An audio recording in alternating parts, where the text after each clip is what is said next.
Again, thank you for tuning in. I do apologize. The whole time they was not recording. Welcome to another week of GTIFL.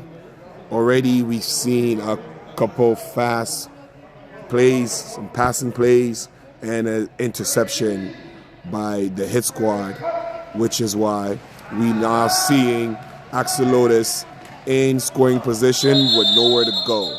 So the first drive, we see hit squad coming in gunslinging and ultimately making an interception. But quickly after that, we've seen the hit squad wake up. Their defense doing exactly what it does, championship defense, not only holding them, but also moving them back, which would now give Axolotls a 4th and 15.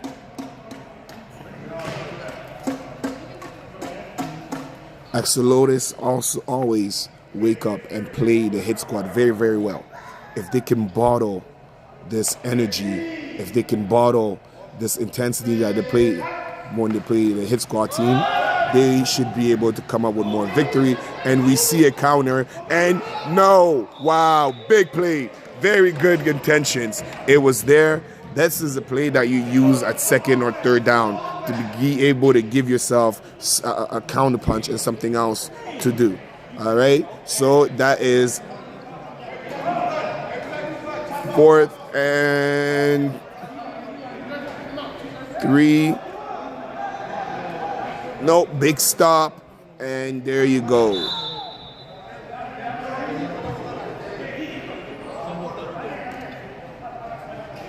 So that was a turnover on down.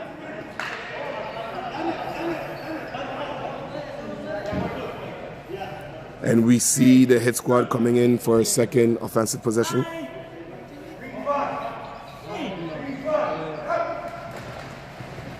And we see a counter. Ooh, big run. Nice play call for a 2nd and 13. Wow. So on the first possession, hit squad was coming out gun blazing, and we see that even in the running. The offense is moving to the next level. Everybody's picking up their block, and of course, a big carry.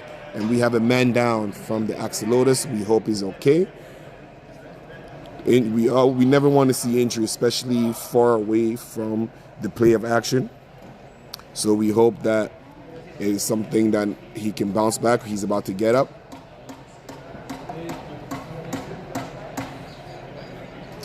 And again, Axolotls are usually pretty thin. As the season went on, looks like they're losing bodies for various of reasons. So we really do hope that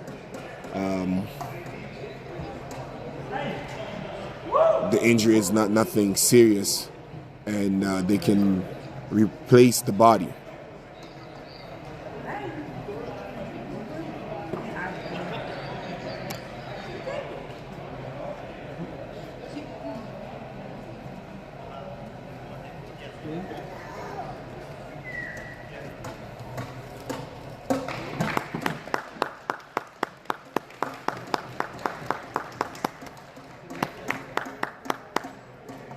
All right, so that would be 2nd down. So the run did not count, it seems. Seems like there was some flag in between all of that. We're going to 2nd.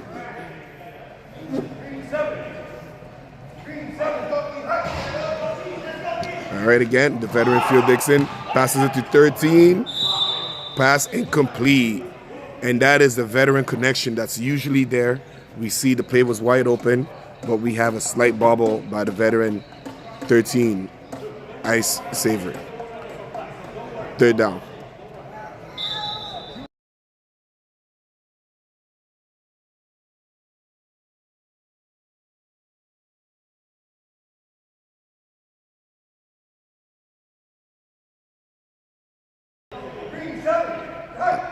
All right. Oh, and the bad snap. And he climbs the pocket, pumps. He keeps going. Evade one to the receiver. And good tackle. You got to make that block, man. You got to make that block. As a veteran receiver, when you see a quarterback, especially the fact that they have the chemistry of playing together, when you know your quarterback is scrambling like that, you have to be able to do one of two things. Either getting open so he can catch the ball, but once you have that presence of mind that he passed the line of scrimmage, you got to be able to find the first body that you can and try to drive them and hold on to that block. But again, third down, big pickup. So about 15 to go.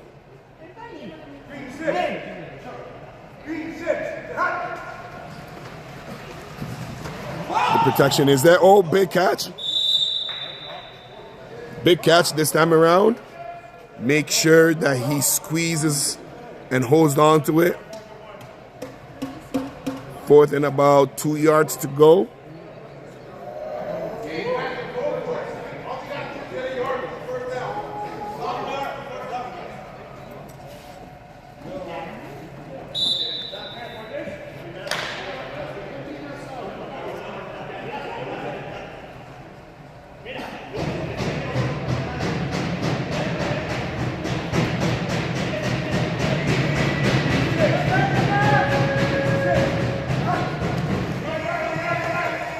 And big play. Wow. Very big play. That was very important. The number 11.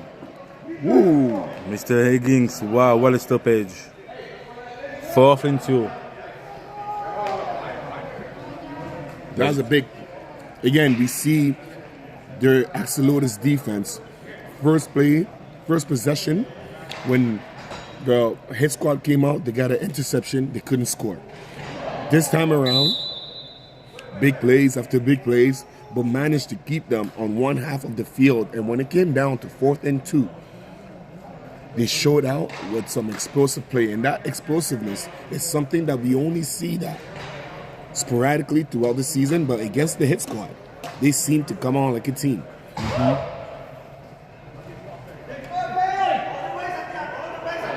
Number 13, G. McGregor. Play action, double pass, what a catch. Wow, big catch, and he's still okay. That was a very big play call. Very, very, very important play call, because why? Not only does it move the chain, it keeps the momentum going. You see him come up with a big tackle. First play of the offense, be feeding him the ball. And him being able to catch that, I'm sure for a receiver, it gives you a lot of confidence knowing that you're contributing and you're a big part of the game, because we know what he can do and what he means for this team. So let's see here, 2nd down. And we have another toss. So quick going through that hole, and boom! Ice Savory saying, "You shall now stop." Big, big, big. I think that's a touchdown saving tackle right there. He was. Because the way that number 9 hit that hole, he was gone. 3rd down.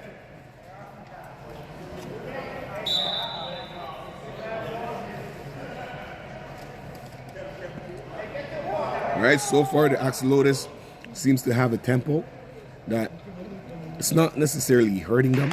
But like I said, if they can sustain this and be able to truly take what the hit squad is giving them patiently, they could come out with this win.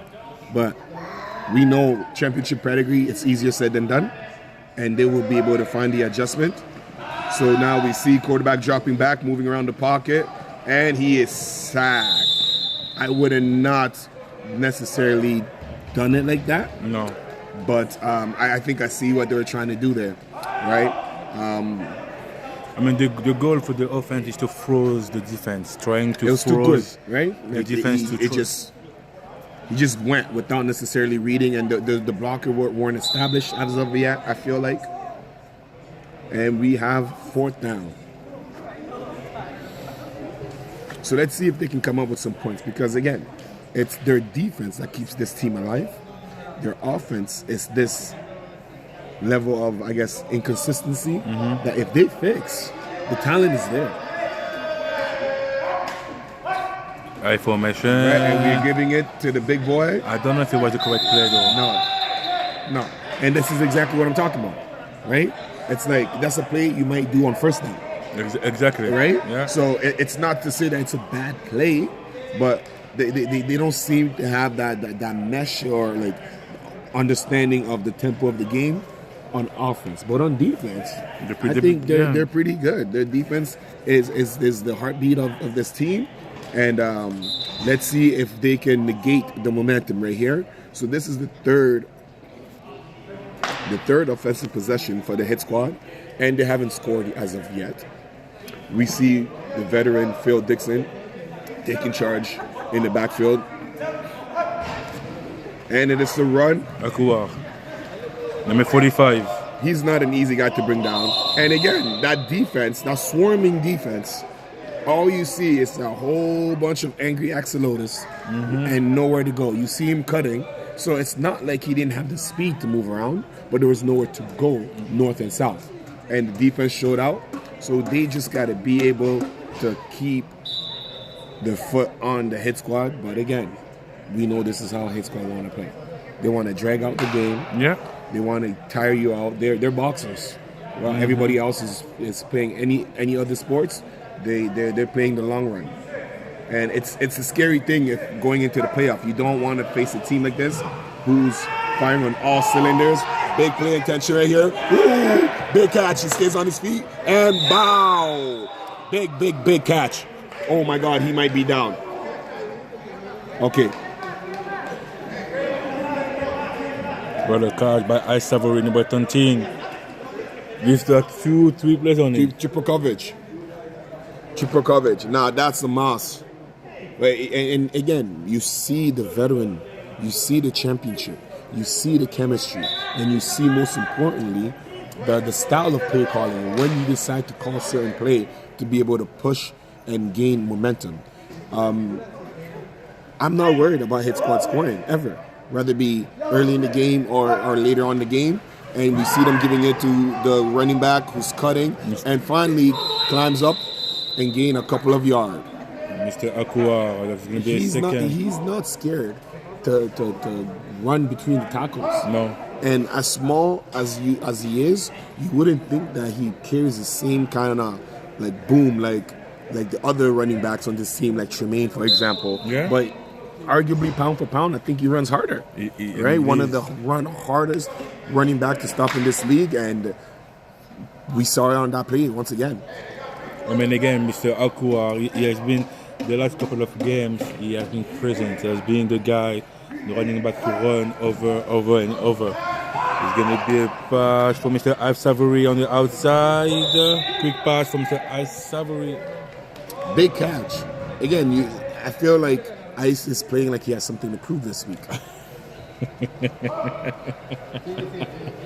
Do you have some insights? You want to say? Hey, listen, I it's just from a fan of the league and a fellow teammate of his, and now being in the booth, I know how much of a leader he is to this league, to his team. But ultimately, his style of play is very much so aggressive. He likes playing defense. When you see him on offense, it's one thing, but when you see him playing like this on offense, just know it's personal. It's personal. It is personal. And we have a flag. And again, you see what I'm talking about. The intention, finding and being able to see the field and showing that you are a go-to two-way player. He has something to prove for sure.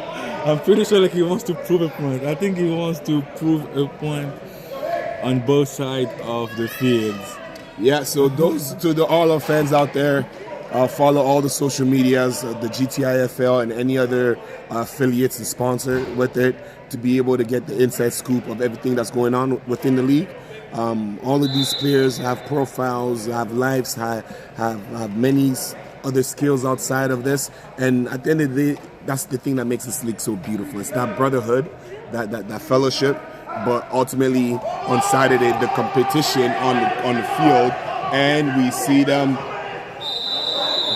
Big error by the hit squad where the snap went over the quarterback's head, and instead of recovering it, they give it up to the Axolotls, which that was a little blooper, bonehead mistakes. Things happen, but as champions, they can get away with this. Most other teams doing this would be a crucial error that can come back and bite them. Yeah, but for the hit squad, you're not really worried. No, right? Safety over anything, longevity over everything, and they have one thing in mind: championship. So this game means more to the Axolotls than it does to the hit squad. And for the most part on defense, Axolotls is coming to play like that. I mean, for the squad, they want to remain undefeated until the end of the regular season. You think that's what they came more about? I mean, again, like, it's about the standing. It's about making sure that when you play each squad, you play the team that wants to stay undefeated. It's the standard. They want to make sure that there's not any other team who play like that. All right, we have a toss, and again he hits that hole pretty quick. Big run. Dwayne is really good. Hey, he's quick. That's another running back that runs. So today, on both sides of the ball, we have two running back who have a similar style of play and bring that exact same intensity to their offenses. He's good. Right? Yeah, that when they get the ball in their hand, what both running back are looking to do is to punish. Yeah. And that's kind of scary because pound for pound, they're not really big dude, but when they run, it's almost as if they're hitting. No, definitely. Like, they are different compared to Tremaine or Bentancur. Like, those guys that are heavy. They will go and make sure that, if you want to tackle them, you will feel something.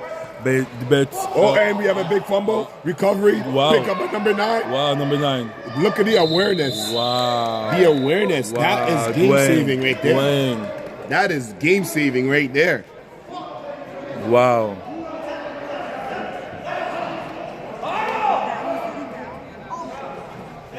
And that's third down. Third down brought to you by Access Storage. I mean, it is crazy on that fumble that Dwayne was able to get it back and gain some crucial yards. All right, we see them overload one side of the field. D. McGregor, quick pass on the outside, incomplete by Dwayne. And we are going fourth down. If they go with a run again, I don't understand that. Listen, last drive, it's almost as if they didn't believe that they could score. Right now, what I would go back to is maybe that counter play. Yeah. Right? And try to get as many yards as possible and see how much closer you can pin the hit squad. Obviously, the goal is to score.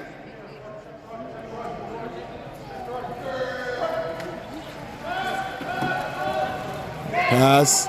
Quarterback climbs up. And it looks like it's short. You see, that is a perfect play call right there. And that's exactly what I was talking about. Obviously, the goal is to score, but you want to be able to make sure that if you don't score, you pin the defense as far back as possible, making them start in their own end zone. And that is a turnover on down.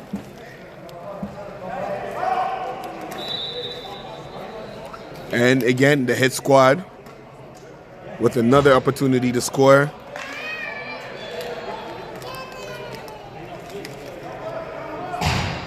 And if I'm the Axolotls, I'm making sure I am spotlighting Ice Savory. But with that being said, you cannot fall asleep because they have that what we were talking about, those bruising running back Dwayne, who can actually run the ball and make you feel like making a business decision. Mm-hmm. And they also have elusive backs where if you blink, they're gone. But Axolotls still stands up, show up, and able to get a stop right there for a second down. Second and gain of 5.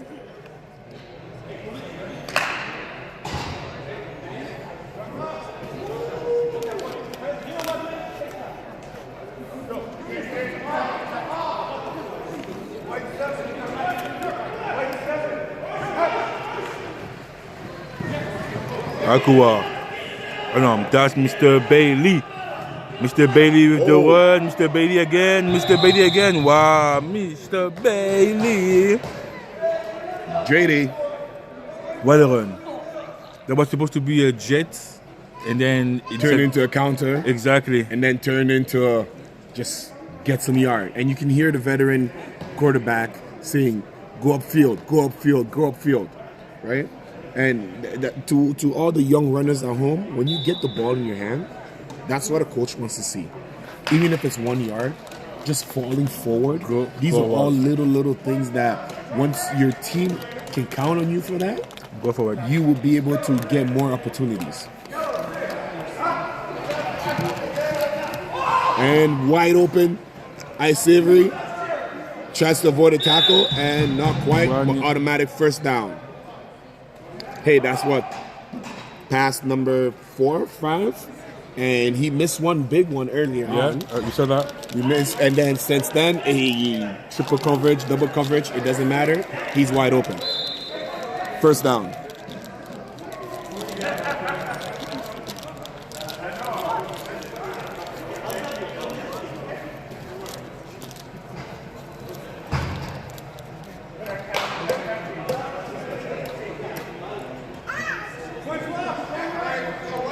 Savory in the bottom of the screen, number 13, Andrew Bailey on the top of the screen. You have Mr. Tremaine and Mr. Dixon. Looking downfield to Andre and another pick. No, he jumps it. But again, you see that defense. You see how no matter how scary the weapons of the head squad is, Axolotls on defense shows up. They shows up. We know they have talent here and there, but you wouldn't be able to tell that this is a team that hasn't had one victory all season long. The way they played the head squad versus the way they play the rest of the league, it is night and day. If I'm their coach, I want to bottle this energy and I want to make sure that I bring the momentum and the fire that my defense is playing with to my offense. Great play. Oh, we have a holding. Quarterback climbs the pocket, avoids the tackle, and let's see what happened. It is a hold. It's coming back. Good intentions. Again, that fire. I don't know if you guys are seeing this at home, but the Axolotls are moving. They're not scared. They're not guessing. They're just taking away everything, forcing the quarterback to have big runs twice, and both times it was brought back. I mean, the Axolotls are a really good team, and I wish they had more players on their squad too, because it's always with the Axolotls, it's always about distance. Like we saw with the previous game, the 0-0 against good teams, but then the second half, it went down. So that's pretty much like how you went for the Axolotls, but. Don't check the ranking and the standing and the stats. The stats does not indicate the talent and the style of play. A big pass, and he's open. All right. That is 3rd and 22. 23, 3rd and 23.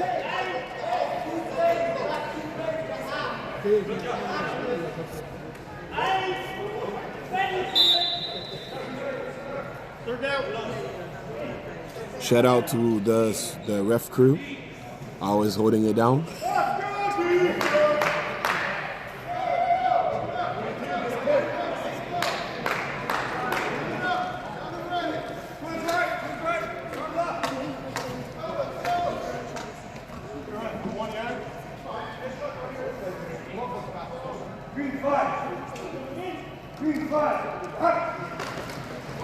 All right, another pass. He pumps and throws to the open man, Andre Bailey.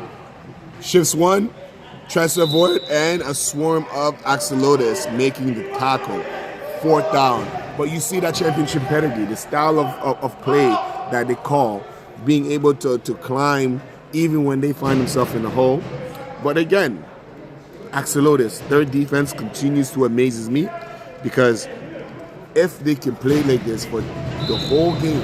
It's going to be a long game for the It squad. would be a long game for anybody. But, yeah. But the way to play the hit squad, like you said earlier, the ranking, their stats would not be what it is right now.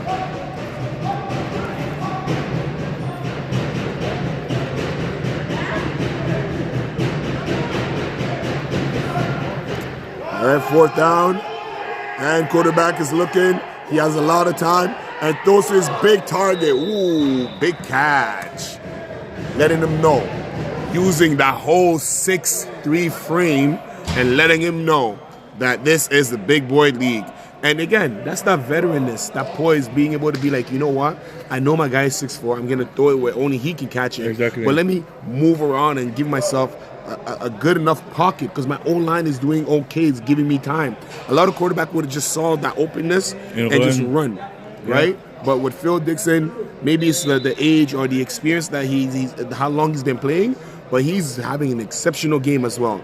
I think Hit Squad is trying to prove something, but Axolotls is also have a bigger stake to prove, and this is turning out to be an amazing game. And I really, really feel it too. I mean, again, so far, it is the first score in 29 minutes of the first half of this game. The Axolotls have been amazing, and I hope they have everything they need in their tank to keep going. And a delay of game. Right? So that's the thing. It's the second half for them. It's the second half for them. It's always the second half for the Axolotls. So and the squad, they know, like, it's a marathon. It's like, you know what? If it's not this one, it's gonna be the next one. If it's not this drive, let's believe it's gonna be the next one. If it's not the third drive, it's gonna be the fourth one. Either way, they like you said, it is a marathon, so they know that there's gonna be one last drive. Exactly. And they just they're doing is getting ready for that last drive and taking whatever they can along the way. Mm-hmm. And they're going for one, but because of the flag, incomplete. The ball was too low for Phil Dixon, but the score is 6-0 for the X Squad, the defending champion, undefeated, and number one team right now in the ranking. 6-0 for the X Squad, and it's gonna be probably the last drive for this half. So if I'm Axolotls here, I want to go back to that same first drive that you did. Find number 11, find Adrian, move the chain as much as you can. Yeah. I want to be able to use that counter play that they've been able to show success on. With Dwayne, number 9. At some point, I want to be able to use that play and get me some yards. So maybe you start with that one and then you switch it up. But either way, you're going to have about 3 to 5 plays, and you got to be able to use it wisely to put yourself in position to score.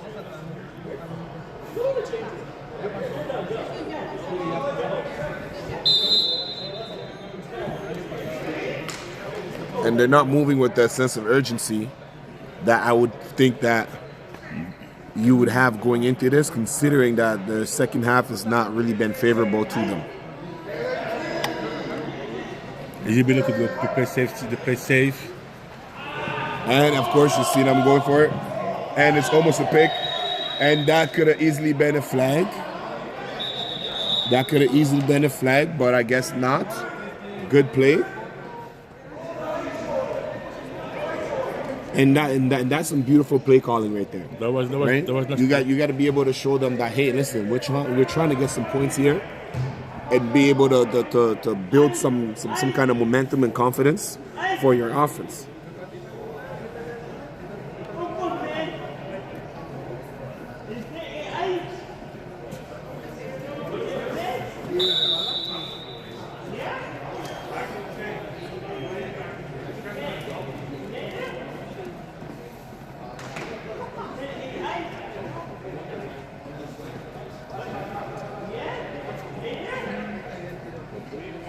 Second and 20 for the Axolotls. 19 seconds to go.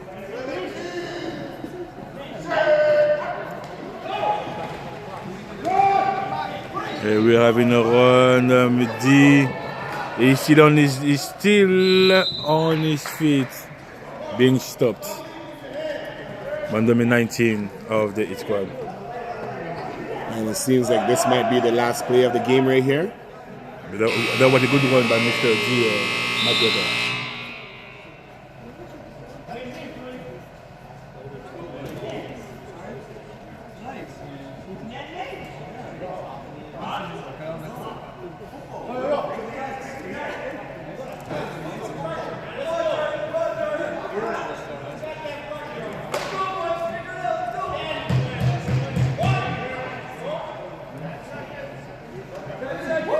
last play of this half. And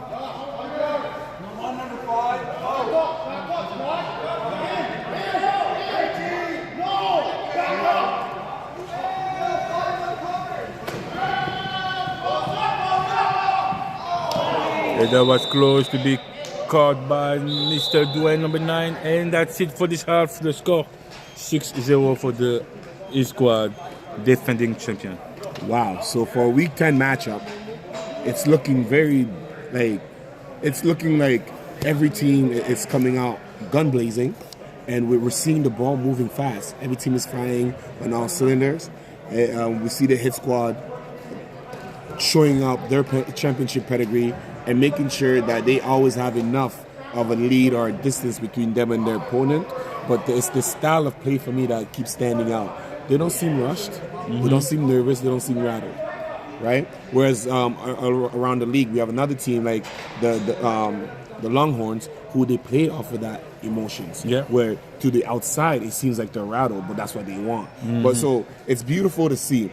And Axolotls, considering that there's such a thin team with talent sprinkled all over the roster, I feel like right now, what would you be telling yourself or your team going into it, Coach? I mean, again, it's about efforts. They've been making the effort in the first half.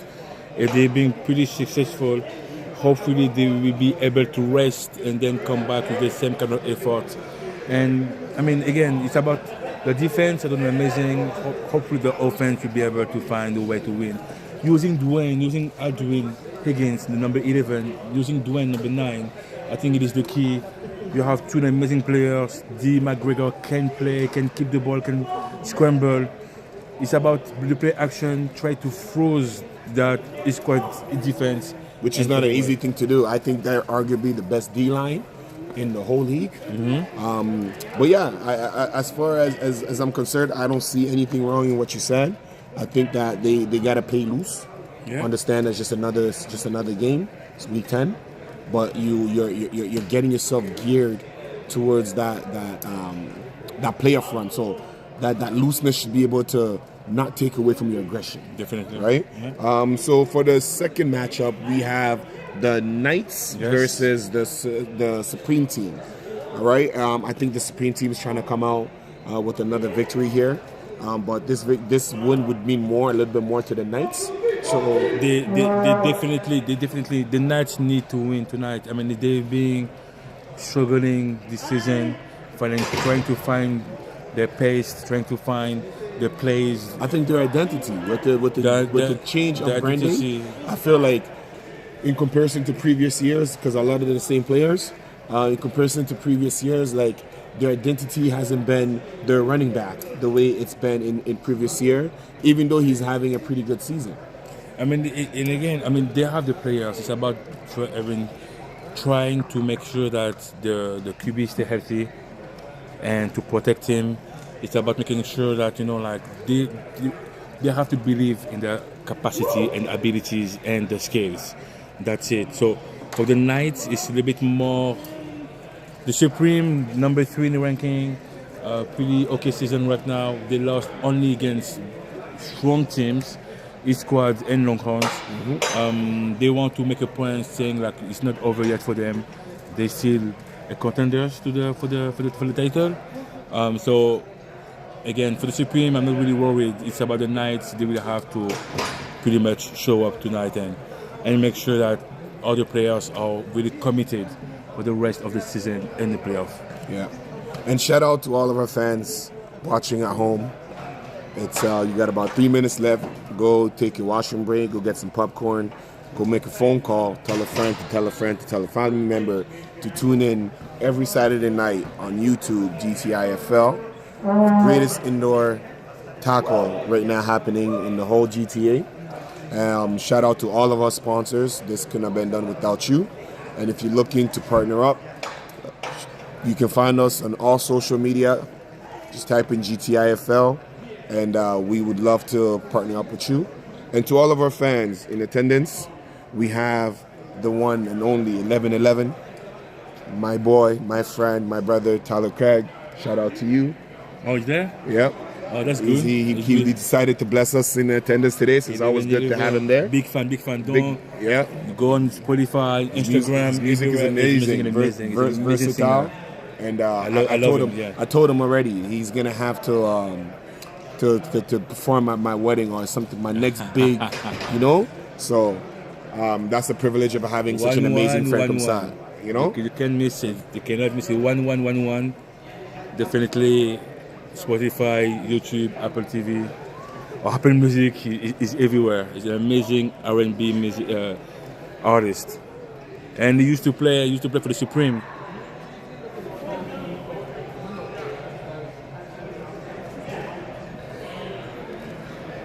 okay, what are we gonna interview? Daniel.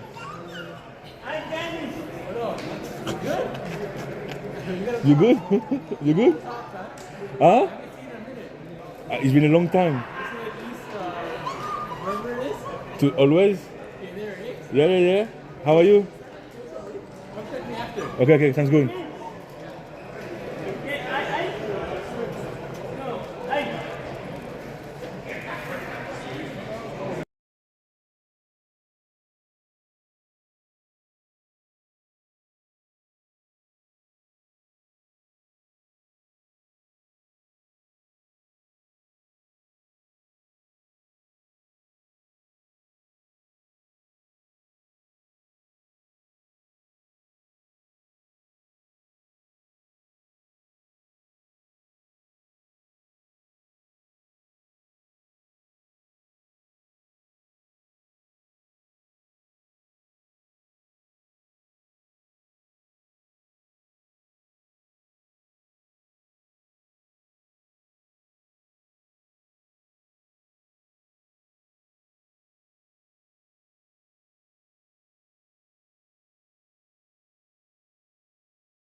All right, welcome back to the second half of Week 10 in the GTIFL.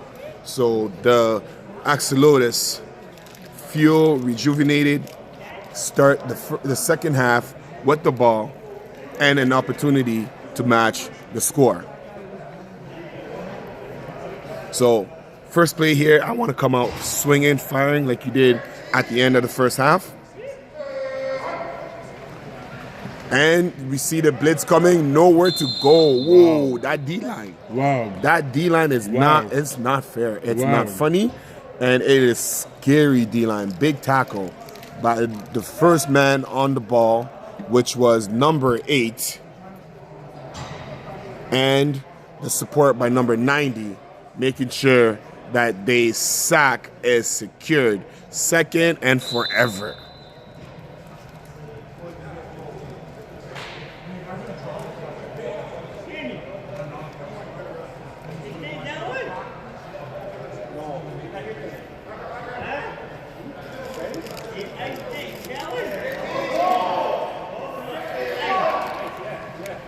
And it's a screenplay to number 9, and it is a safety.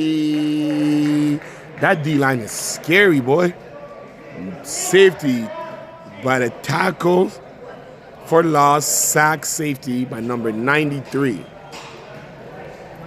So in this league, safety means one of two things.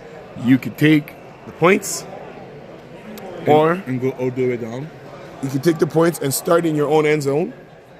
Or you can negate the points and start at the half. And we see the veteran team decide to take the points because they know that they can march the ball. Mm-hmm. They understand that they don't need to play a field game, at any point they can get a big play. And that confidence goes a long way. And they got 2 rings to show for it. First down.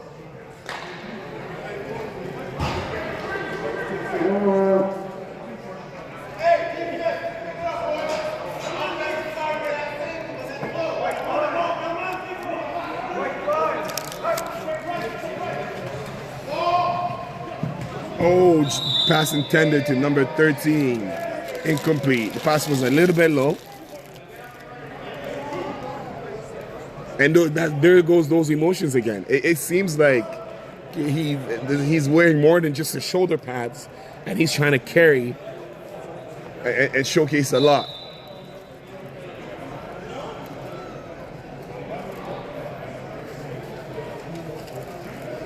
Second down.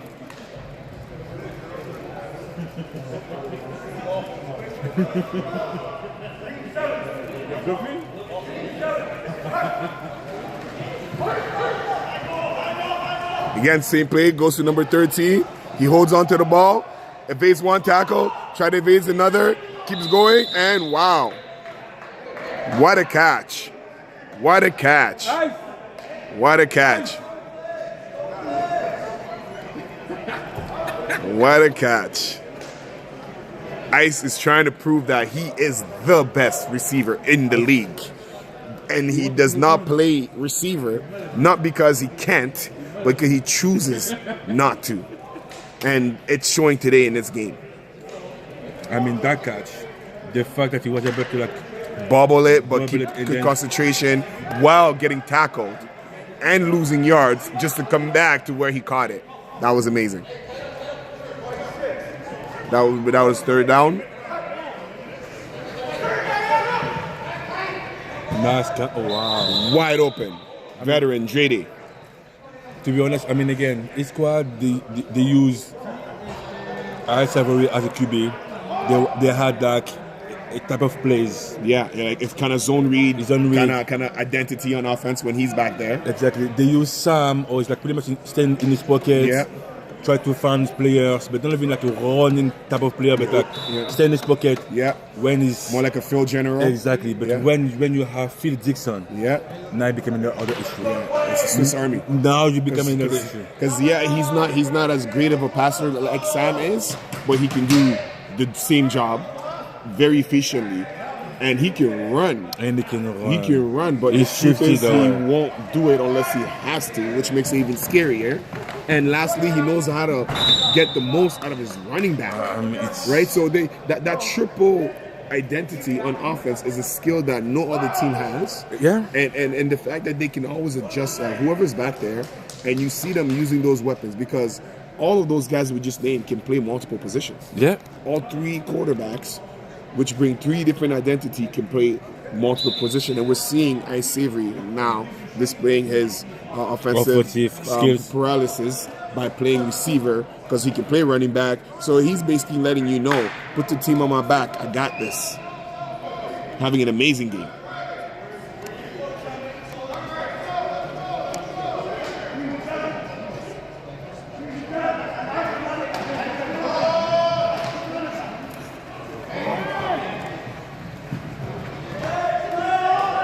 Wow, the amount of tackles that he's breaking, and he refuses to go down. It takes the whole team. Nah, he has something to prove tonight.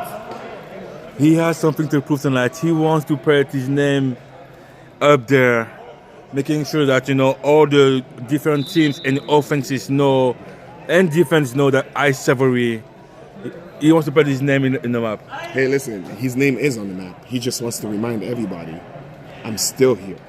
Wow. Right? What a play. Because I don't think you can mention this league with that Ice Savory, in all fairness. I mean, again, it goes both sides, because Ice Savory is a wide receiver, but the completion goes to Phil Dixon too. Yeah. So, I mean, again, like both players, it's over 40. That's not over 40 completion right there. Yeah, Mr. Akouar. Mr. Akouar. Big run. And Mr. Akouar, touchdown. Mr. Akouar, number 45. Brought to you by Maverick Group of Contracts. I mean, what do? You see the frustration. What do you do? Like, it's one of those where you pick your poison, right? When you're that close to the end zone, you pick your poison. You have so many choices. You have so many options. You can go with Avery. You can go with Jermaine. You can go. You can go with Jermaine. You can go with Akua. It's up to the offense to decide when they want to go. And again, you can even go to number 10 like we saw last drive for the extra point. Mr. Saint-Hilaire. Yep. Use the whole 6'9", 6'6", and good catch. Hey, good catch. That's completed by Mr. Ice Savory. Number 7 for over 100 yards. Wow. Number 13. All right. We see you. And he stays on the field, not doing it on defense.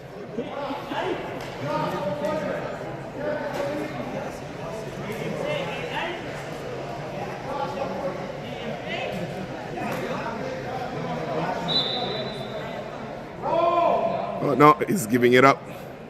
I mean, it's been a long drive. It's been a long drive.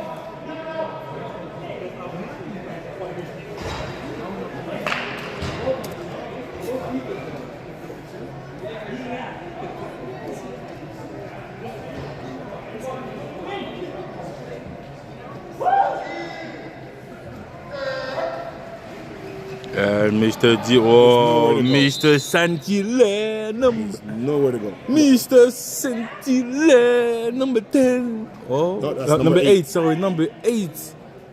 Wow. That D end. It's so hard to beat him to the edge because the way he gets. If you watch him, the way he gets off his block, that first step is so quick and violent. That is good. You see, he barely touched the quarterback, and the quarterback was stumbling. So let's see. Again, right here, pushing it back.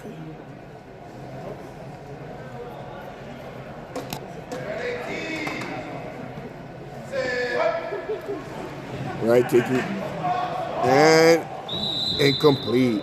Right, and you see him there on that play, taking on the double team, the patience, and still being able to occupy the lanes by being big and stretching out, forcing the quarterback to throw it higher up instead of towards number 11 where he can make the catch, right? And that veteranness, that swiftness, again, it's beautiful to see. So the player of the game, which so far looks like it's going to be Ice Savory, comes back on the field, making sure that he can stop them here and force a punt or a turnover.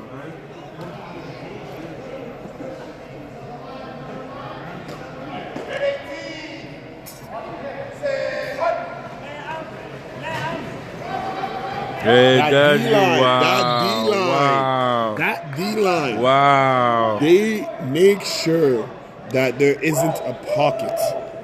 That D-line. Big tackle by number 90. That was beautiful.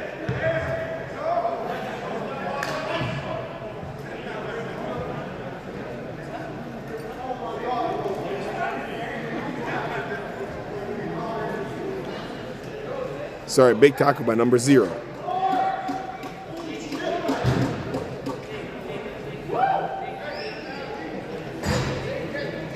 So we see hit squad is full of players who are playing on both sides of the ball or capable of doing so.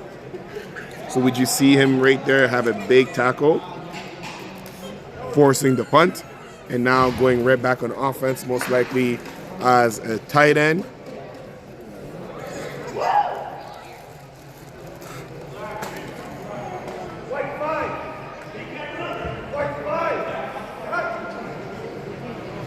That should have been a flag because nobody declared. Quarterback scrambles, pumps. And we see some laundry on the field. On the defense side, it looks like. The alignment.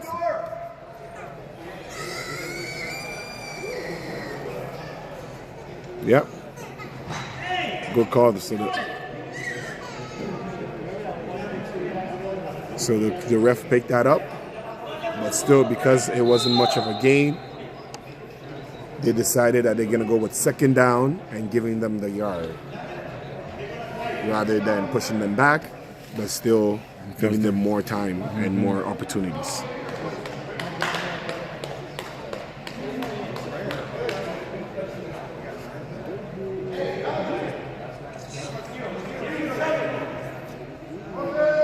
We have a motion and quick screen pass. Ice Savory jumps the shoulder. And that is third down. Gain of about 10 yards.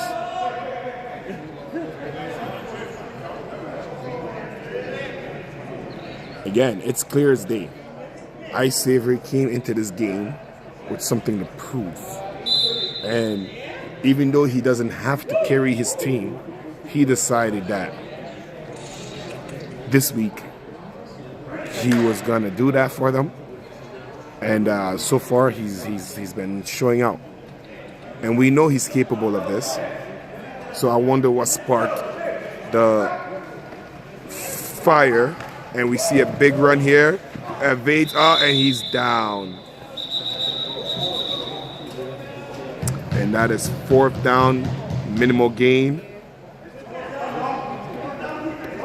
Again, the Axolotls defense are holding their water. They're doing more than what they're supposed to against such a dynamic team. But they just can't catch a break on offense or capitalize when they are getting the plays going their way on defense. So let's see if they can get a stop here, which would be huge for their momentum.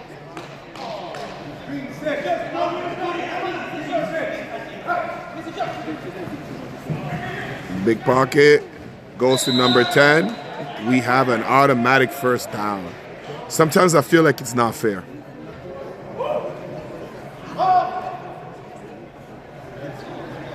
Sometimes I feel like it's not fair.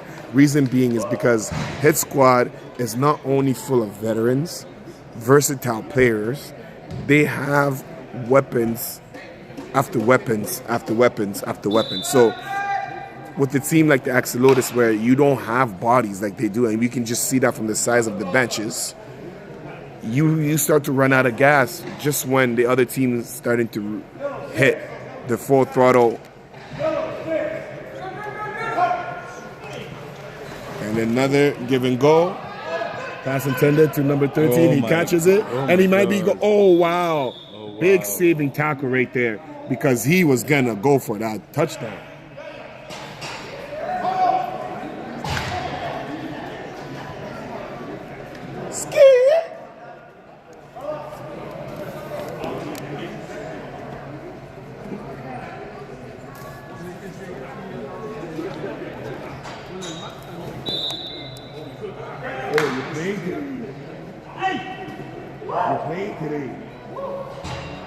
So I should interview you then, because I just gave you a big shout out on the mic. Because you're just here to bless us. Yeah, that's a good run by Mr. Tremaine. All right. Well run by Mr. Tremaine, being stopped by a big group of Axolotls. But it's getting closer.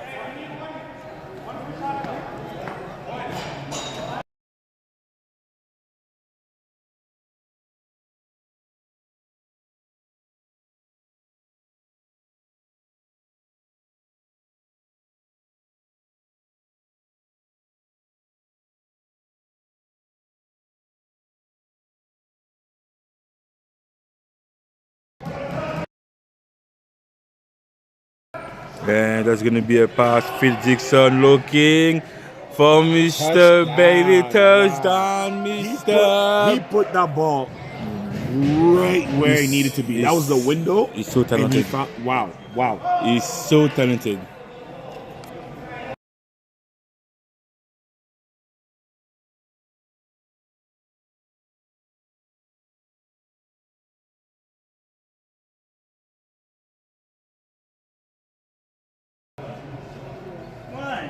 And that is going to be 24-0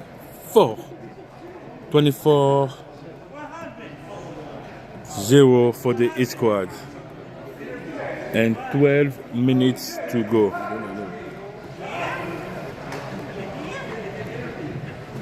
Bam! And that's Catch. for Mr. Ice Savory.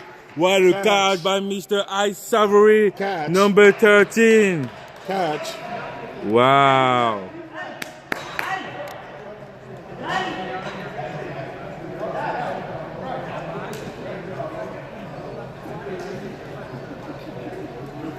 And that transfer was brought to you by Madonna Engineering.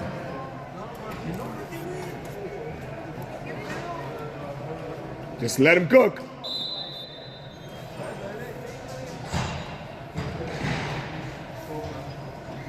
Let him cook.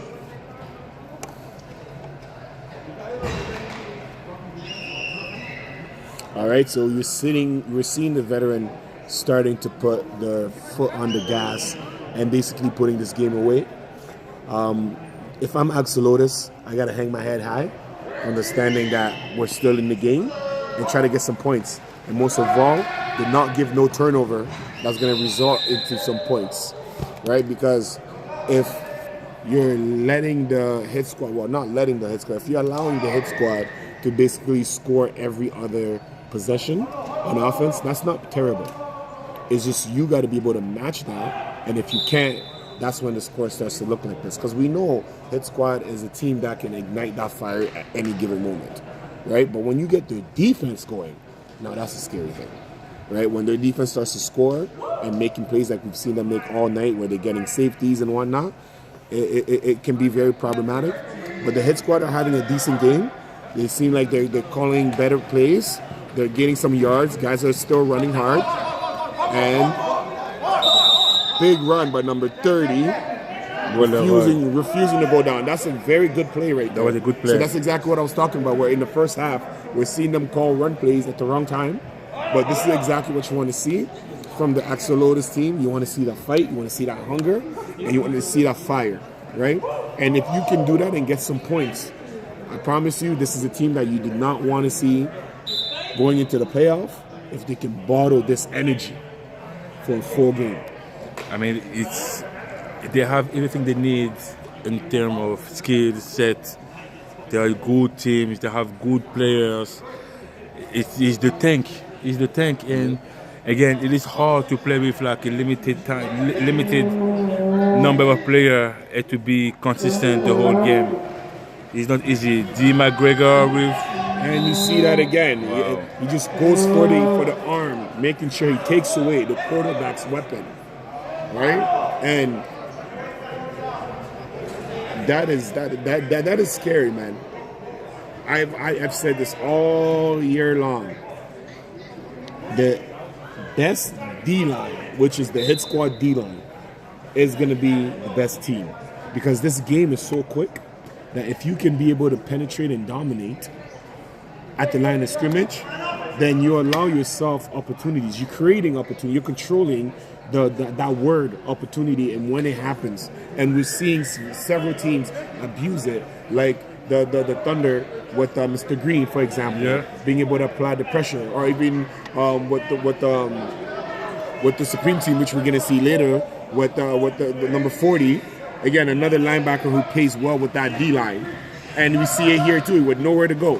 Right? And this is what you do not want to do. Throw the ball away because of the pressure. Right? What a pick. What a pick from number 9. Interception. That reminds me of that NFL play where your homie was going down. Yeah, exactly. And he just take the sack. Just take the sack. Yeah. I mean, the goal for him was pretty much, again, because it was a turnover on down anyway. So take it. That was less dangerous to take the sack and go down than throw it, having a pick and base a big pick six. I would never understand. But again, this is why I don't play quarterback. That's going to be a 1st and 17. 1st and 17 for the East squad. All right, and if I'm a gambling man, I think they'll go to number 9, Kevin Wheatley, who we just saw get the pick. Yeah, there's going to be a run from Big run, Tremaine. Tremaine. And It's a good game. Hey, that's the bruiser. That's the bruiser. You see both guys getting up, feeling a little tired and like they've been in a brawl. 7 minutes remaining on this game.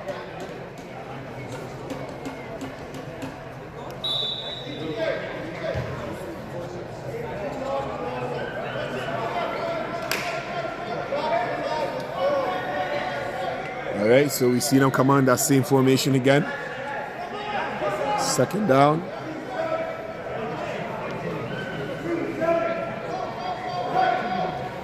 Good snap. Gives it to Tremaine. What a block. What a block. What a block by the tackle. The tackle, yeah, he held that block. Wow.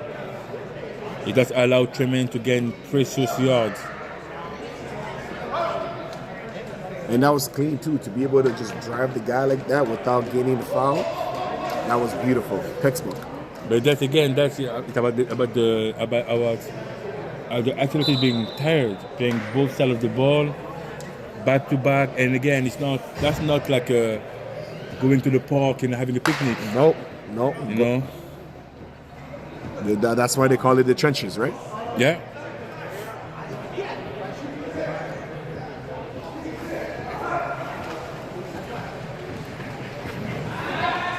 And he's looking for ice and gets rid of it, and that's the pick. That's the pick. That's the pick. That's the pick. Wow, the pick by So number 28. we see both quarterbacks do the same thing. instead of taking the sack, decided that they want to get a little too spicy, and turns into a turnover. That's going to be a turnover. A turnover brought to you by Cooper Inc., one of our sponsors for this year. And now the Axolotls will get the ball back, led by Mr. D. McGregor, number 13, for the Axolotls, the quarterback. All right, so we see the Axolotls O-line getting beat up last few possessions. Let's see if they can find some kind of chemistry to be able to rally some momentum right here. That's a nice one. That was a nice play. A minimal gain, but yes, good play call. Good play. So they added the tight end to block number 0. And they also made the toss be to a receiver who was already coming up head of steam, lined up at that slot position there. And I like the choices I like the play calling today. I just don't like the timing of certain calls. Is that, yeah? Right? But all the plays were pretty exciting and quick and have potential, right? So every week we see that improvement from this team. Oh, definitely. And we see the eligible receiver who haven't been active much since that big catch. And big play. Wow, well a tips by number 3. Now number 2 of the hit squad. Wow, what a play defensively. Garrett is a veteran, right? That's my boy right there. And you see him get up to bat the ball down. Yeah. He's a basketball coach, and he definitely used those basketball skills right there to be able to showcase his, because the play was there. The play was there. The play was definitely there. The play was open. And as a quarterback, I'm not expecting you to let alone bat it down because you got so high, right? So that's some IQ. Bobble the ball, gets rid of it just at the right time. The lane is there. Oh, Dwayne! Hey, Dwayne is going! There's Touchdown! Touchdown! Touchdown! Touchdown! Touchdown! Touchdown! Touchdown! Touchdown! Wow. Touchdown! And that touchdown was brought to you by Krypton Steel. Beautiful play. Wow, what a play. Beautiful play. What a play. And you can feel the excitement in the arena, right? And it was perfect. The quarterback got hit and got rid of it just at the right second, which allowed for the gap to open up because everybody else was already engaged. And from there, he was gone. Big play. What a play by number 1. And it was almost like a play action in like the last minute. Boom, little toss. That was beautiful. That was nice. Because like I just finished saying, the play calling has been very entertaining this week, and you can tell that they've been working on it because every single time it's there. It's just, is it the right timing to call it? And to know that you have something like that in the tank, and he has time, and get rid of it, incomplete. And even that play right there too, you see the time that he had, maybe step into the pocket a little bit more to buy yourself a proper pass. Yeah. Instead of just chucking it there. And the receiver as well, maybe finish your route and don't give in halfway there, because he threw you open. It was open. Right? It was open. It would be open. You have to finish that. You have to take that. So, good intentions. I see it. Keep working at Axolotls. It's working. Keep working. Keep pushing it. Keep grinding it. It's working. Your defense is your heart and soul. Your offense has shown multiple times that there's potential. Just got to be able to bring it together. So hopefully they can get one more stop here. And if they do, they can get one last possession and they can make this game exciting. And even though they're going to be running out of time. And again, they go to ice. A bit too high. So you know what the game plan was this week. I'm making sure that ice is shiny. No, I wouldn't say that because they use all the weapon. They did use all the weapon. For sure. But they made sure that every play, look for me. If it's there, give it to me. But if it's not there, don't force it to me. And that's something that is very beautiful to see, because as a defense, you know where it's going every single time. Yeah. But will you stop it? Can you stop it? No, and we've seen him make those triple coverage plays that makes it very frustrating to stop.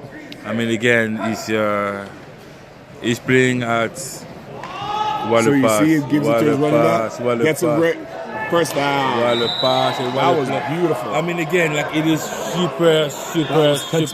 It is super hard to play against Phil Dixon. You know, I think it is the only one QB right now with like that kind of threat. And it is super hard. It is super hard to play against him. True brute there, because it's not hard to bring him down physically. It's hard to bring him down because of the shiftiness. And he keeps his head upfield. And even to predict what he's going to do. Exactly, right? It is hard. It is hard. You know, we have an amazing quarterback. We have Barber. We have Maverick. We're blessed. Sam, we have an amazing quarterback. But Phil Dixon for his first time behind the steering wheel. And again, pass thrown into double coverage intended to but we have to do some laundry. And we have some illegal contact from the defense. Seems like.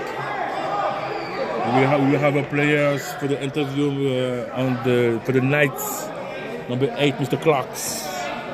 We're going to take him in a minute. It's going to be probably the last 2 plays.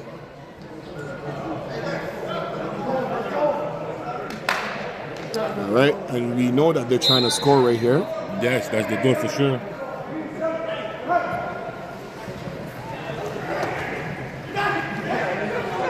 And they can complete. And that is the game. That is the game. So, 25-6. Hey, beautiful game. This game was brought to you by Madonna Engineering. We see the undefeated defending champ Hit Squad with 25 beating the Axolotls with 6 points.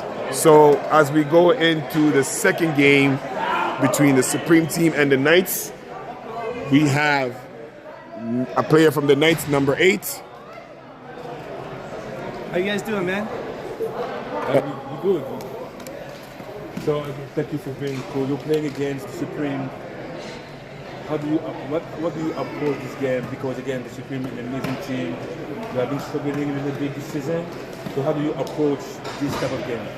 Yeah, just coming in with some smash mouth football mentality. You know, you want to come in and want to win. It's all about competitiveness. We want to be competitive. Like, our team competes every single game really, really hard, and it's due to our ownership and the talent that we brought on our team. So we're just going to bring our talent and work as hard as we can to hopefully come up with the win.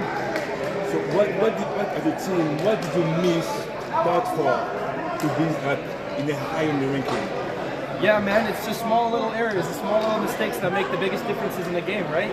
One small mistake in football is the end of the scoring, you know? So we want to just limit our mistakes.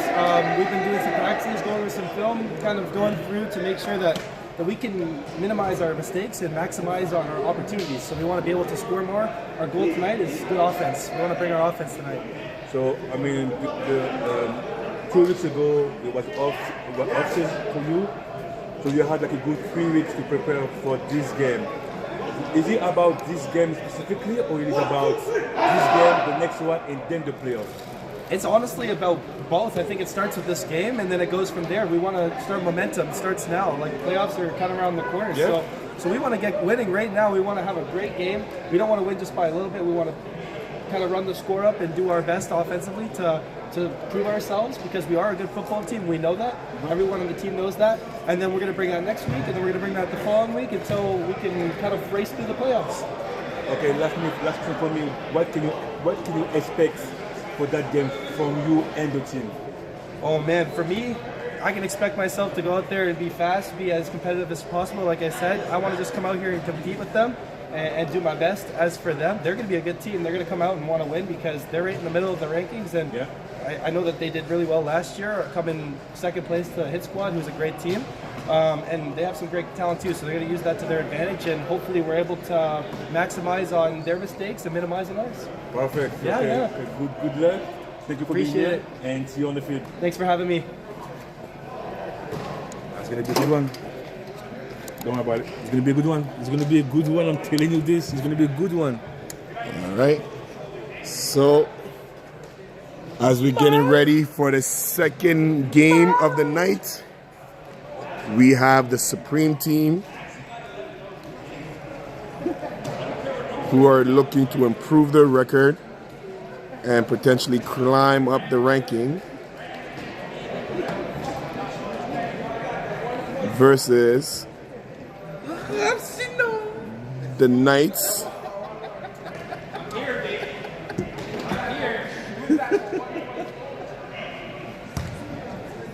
Yo, Des.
All right, as we start to see both teams warming up here, I want to thank all of our sponsor, Cryptum Steels, Madonna Engineering, Access Storage, Maverick Groups of Contractors. Without you, none of this would be possible. And shout out to all the players and fans. We thank you for showing out week in and week out. Shout out to you at home, watching on your couch, on your tablet, on your phone, on your computer. We appreciate. And shout out to all of our fans across the world. Our friends in Mexico, the United States, the UK, and all over this beautiful country, Canada. We thank you for tuning in. And we look forward to working with anybody. So if there's leagues out there who are looking to partnership, feel free to hit us up on all the social media, GTIFL, and we will be more than happy to get our media team and executive in contact to get it going. This is a family show, so we appreciate all the working men all the dads, and all the kids in attendance, all the moms and wives, because football requires a whole team on the field and off of it. So without you guys, all these moving parts wouldn't be possible. So again, week 10 in the GTIFL brings us another exciting game between the Knights and the Supreme. Supreme, who haven't necessarily found the success that they've been looking for, but have only fallen to the top team, are looking to get an important W today. But the Knights, who have changed their name this season and usually would find themselves in a position that the Supremes are, also have been struggling a little bit, looking to get an even more important victory for them to be able to find momentum and potentially build their identity going into the playoffs. Considering that there's only 2 more weeks after this, every snap counts, every play counts, and we can guarantee that it's going to be an exciting matchup because both teams, like many teams in this league, thrive from their defensive pressures. Coming from the Supreme team is their linebacker, Mr. Sam Decker. And the Knights, it's number 2, Sam Previs. These are guys who we know are always going to bring it and always going to try to capitalize on offensive mistakes. So go get your popcorn. Go on your little timeout break. Get some food, get some snacks. Most of all, go make that phone call to tell a friend, to tell a friend, to tell a family member that the GTIFL is the place to be. We will be back in about 5 minutes or so for this matchup.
All right, so we start our second game of the night with the Knights on offense, and we have a quarterback keep by Bryson Klein. Oh, Big run, and wow!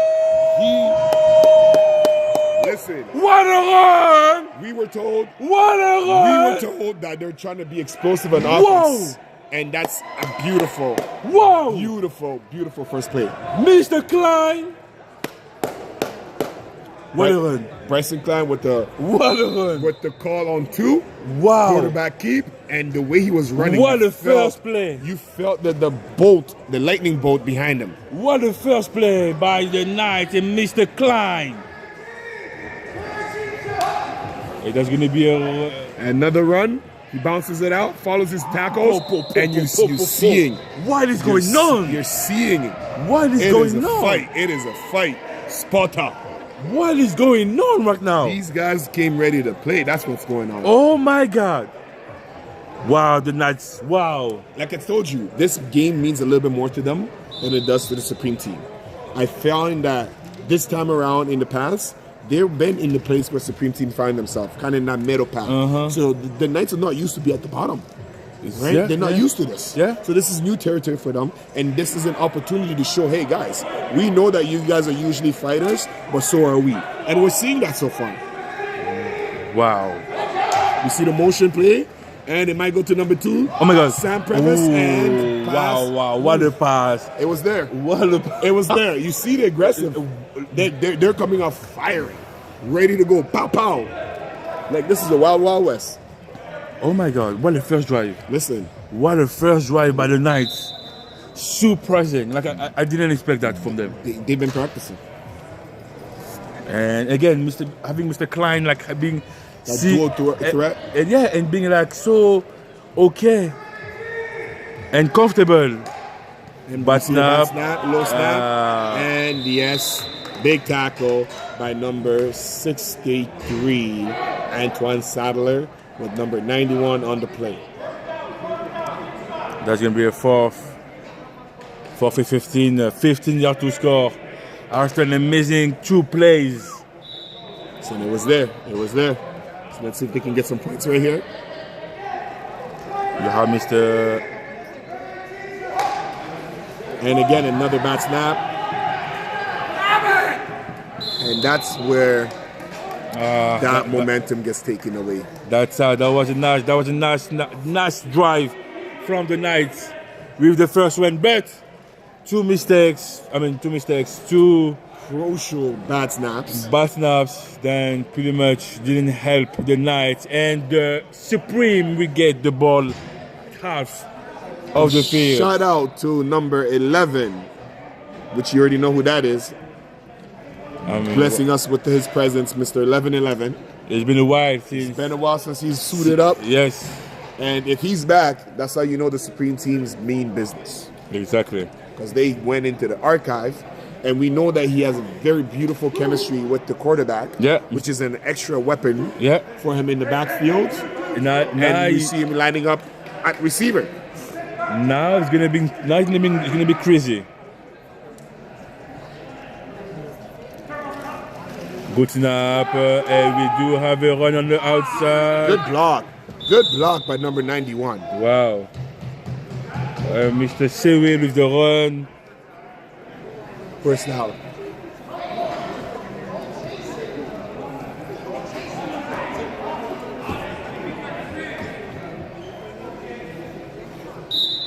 You know, you gotta love it when the players tell you what they're trying to do, and they come out firing like that.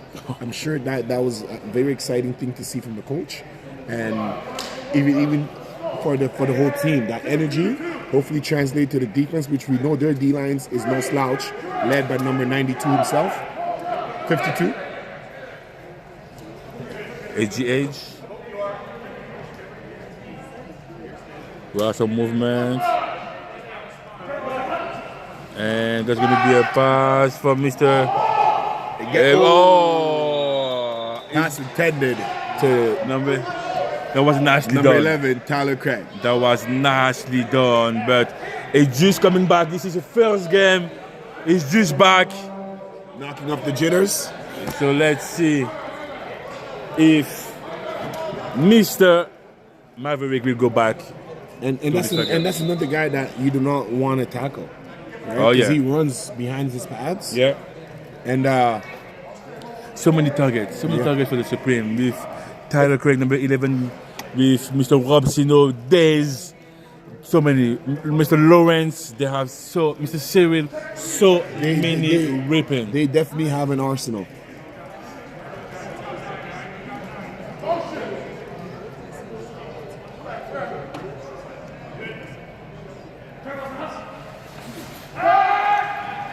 He pumps, and yes, there's the hold. So as a defender, you gotta be able to turn your head and locate the football if you're gonna be able to be that aggressive. Because if you're not, the minute the receiver kind of gets pushed out of his momentum, not just the route, the momentum, more times the referee is gonna call it against you. Mm-hmm. So this means that when you guys are both in the air, just have your head turned slightly before the contact, or when you guys are running and you guys are tangling, have some kind of awareness to have your head try to locate that ball. And these are little tips that can help young DBs out there to avoid that penalty, because you're there. You were there, and that ball was overthrown. That it wasn't going to be catched anyway, so there's no need to make such a bonehead mistakes. But against a quarterback like James Mavericks, he threw it purposely ahead to get his receiver open.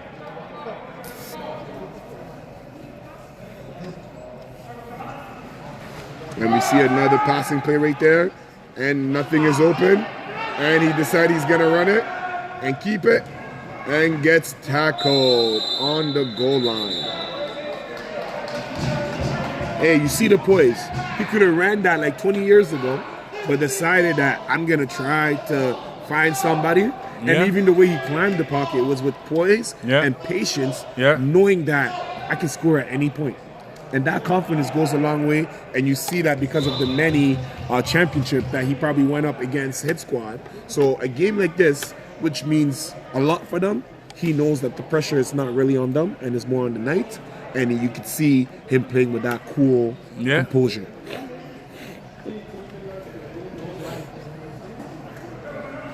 Yeah, that's going to be a pass again for Mr. James Maverick, who is looking, and Mr. Tyler Gregg for his comeback. Touchdown number 11. And the pass from Mr. James Maverick. 6-0 for the Supreme.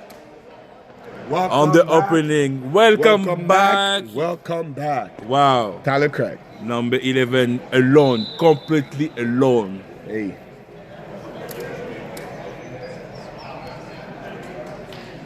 And again, it is hard now. It's going to be hard for other teams to try to cover Tyler Gregg, number 11, Rob Sino, Days, Lawrence. I mean, again, Andrew Hall. It is hard now. It's going to be really, really hard to cover all those guys. And at full strength, this team is amazing because their defense is no slouch. So offensively, they can do this all day long. And that's a conversion by Mr. Rob Sino. Just let him cook. Just let him cook. And now the ball will go back to the Knights offense led by Mr. Bryson Klein. And we saw Mr. Bryson Klein come out firing on his very first play, getting a yard, 3/4 of the field, and putting his team in an amazing position, but not being able to come out with some points. So let's see what they do in this drive right here. Gets rid of it, and it's a little too short. That was from Mr. number 2, Mr. Prevost.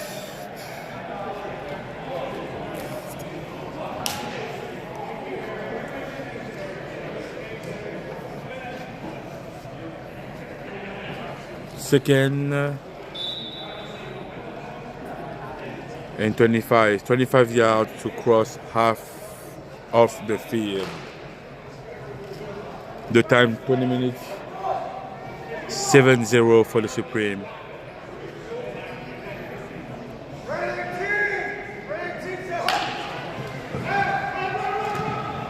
Oh, what a defensive play. What a defensive play by the Supreme, who stopped the outside run.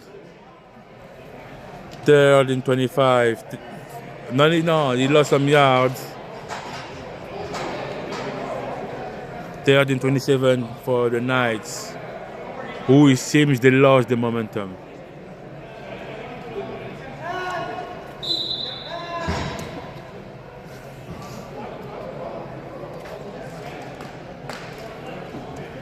We have number 0, Mr. Felipe Os, the safety. Mr. Klein looking for the outside pass. That was a little bit too dangerous. And that is going to be a turnover because the Knights will kick the ball. Punt. And the Supreme will get the ball back at half the field.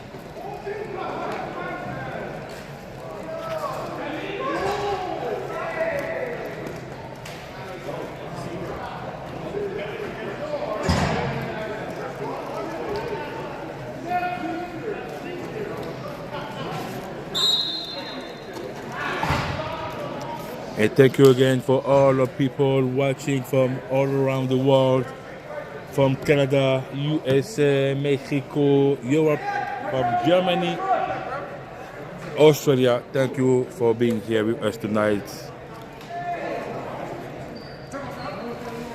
And What a window! wow. What a window! I mean, listen, to throw that kind of pass. And it was there. And Wow, it was James. there. Wow, Not James. that he was in coverage. The Wow. coverage was amazing. But James Maverick is a surgeon. He played it well. The ball was supposed to be. Exactly where it's supposed to be. And they actually got through there. Wow, I'm impressed. Now that's a beautiful throw, if you ask me. Again, thank you for all the different media page covering the league. Thank you for all the support that you can be in Canada or the US.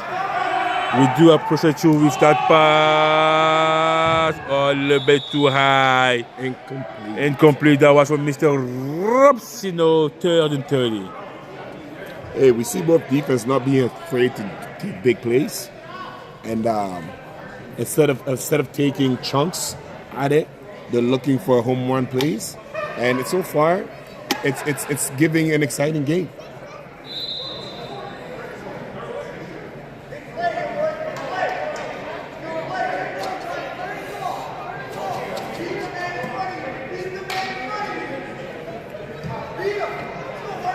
Third and 30 for the Supreme. Hey, watch the cross, watch the cross.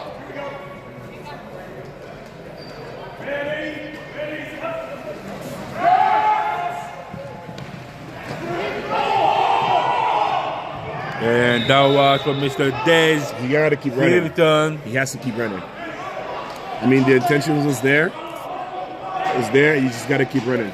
And very rarely that Mav underthrows. He's more of an overthrower because he wants you to run underneath that ball. So I feel like the receiver could have done a little bit, could have given him a little bit more effort there, considering that they just needed an inch to reset the downs.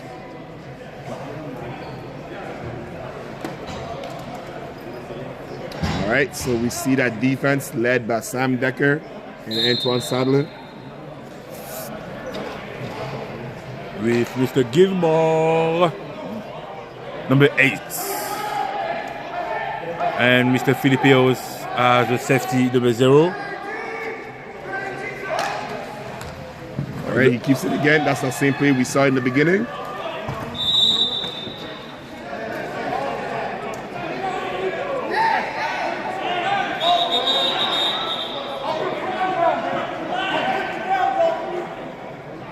And we do have some football stuff. But that was exactly the same run They did the same play they used at the first play, the first drive. 2nd and 15.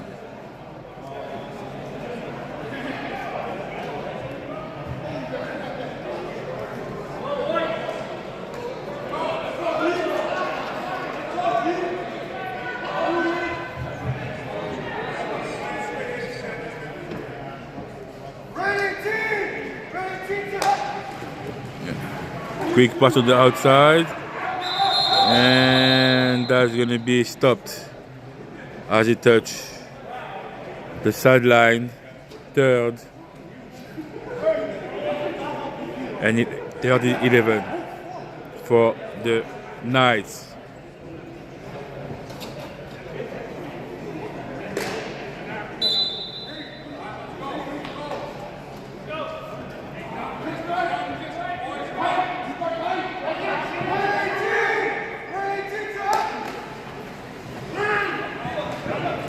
And that is going to be declined by Mr. Felipe Os on the 5 yards. And they decide to go for it. They're going for it. 4th and 5. And I will expect a power play by the Knights with, let's see if Mr. Samba Marido is on the field.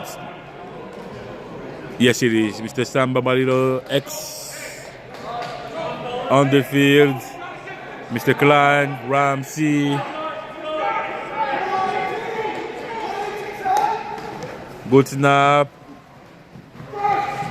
And decline by the Supreme, and it's going to be a turnover on down, turnover brought to you by Canine Pipeworks.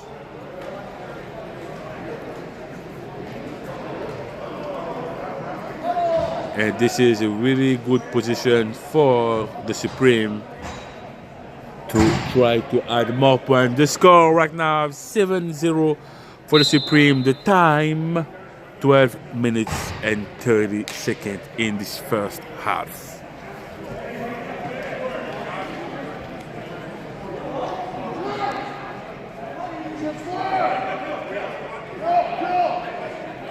Sweeps on the top of the screen. And you have Mr. Cyril on the bottom, and that's a run on the opposite side, being stopped by a big group of the Knights. 2nd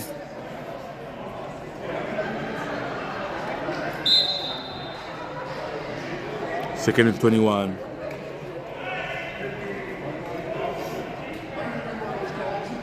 "21 yards to score for the Supreme."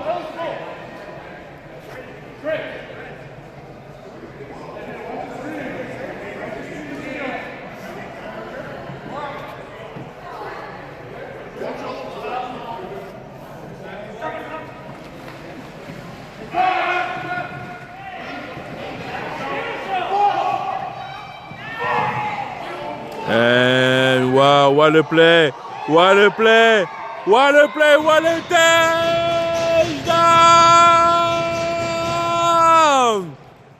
What a play by the Supreme, touchdown! Wow! Wow, number 6. What a play!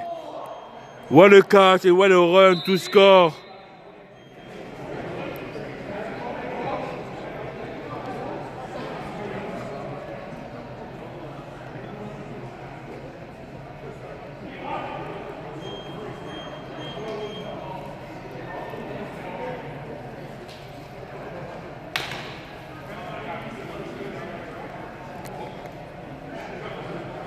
What a play, what a catch by Mr. Abdullah, who usually the running back. Now he's the wide receiver. And let's go for the transfer. Woo! Mr. Robesino with some laundry on the field, probably for, yes, that's going to be a pass interference offense.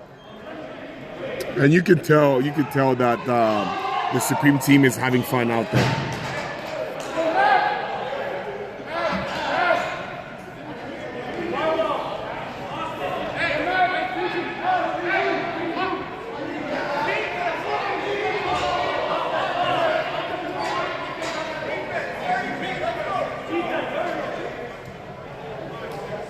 And it's going to be pass interference offense, so they will go back.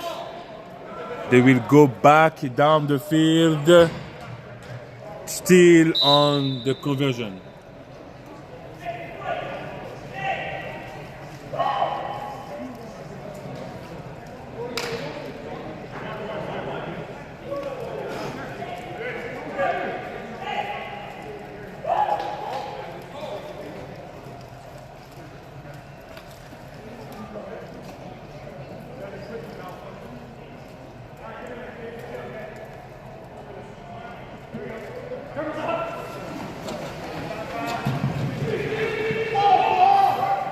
And that was for Mr. Sadler. Incomplete, and the score 13-0 for the Supreme. And that's a one-off, I would say, because for the most part, you don't see James Maverick throwing into triple coverage like that with no intention. So it goes back to that comment I said earlier. You can tell they're having fun, and they're trusting each other, and they know exactly what they're trying to do out there. And so far, it's working with the big plays. Yes, the Knights are only down by 2 scores, but that 2 scores can come back to be a nail biter because it's building the confidence of the Supreme team and allowing them to play at a pace that is very entertaining so far.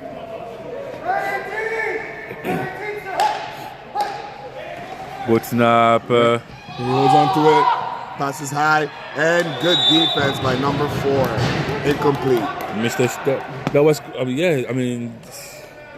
great defense. He took away the receiver, made sure that he broke on the ball first because it's equally yours, right? And because the receiver had to turn around, it looked like it was a deep hook. The receiver, the DB kept everything in front of him, and all he had to do is break on that ball, and that was perfectly executed. That's going to be a second and 10 for the Knights.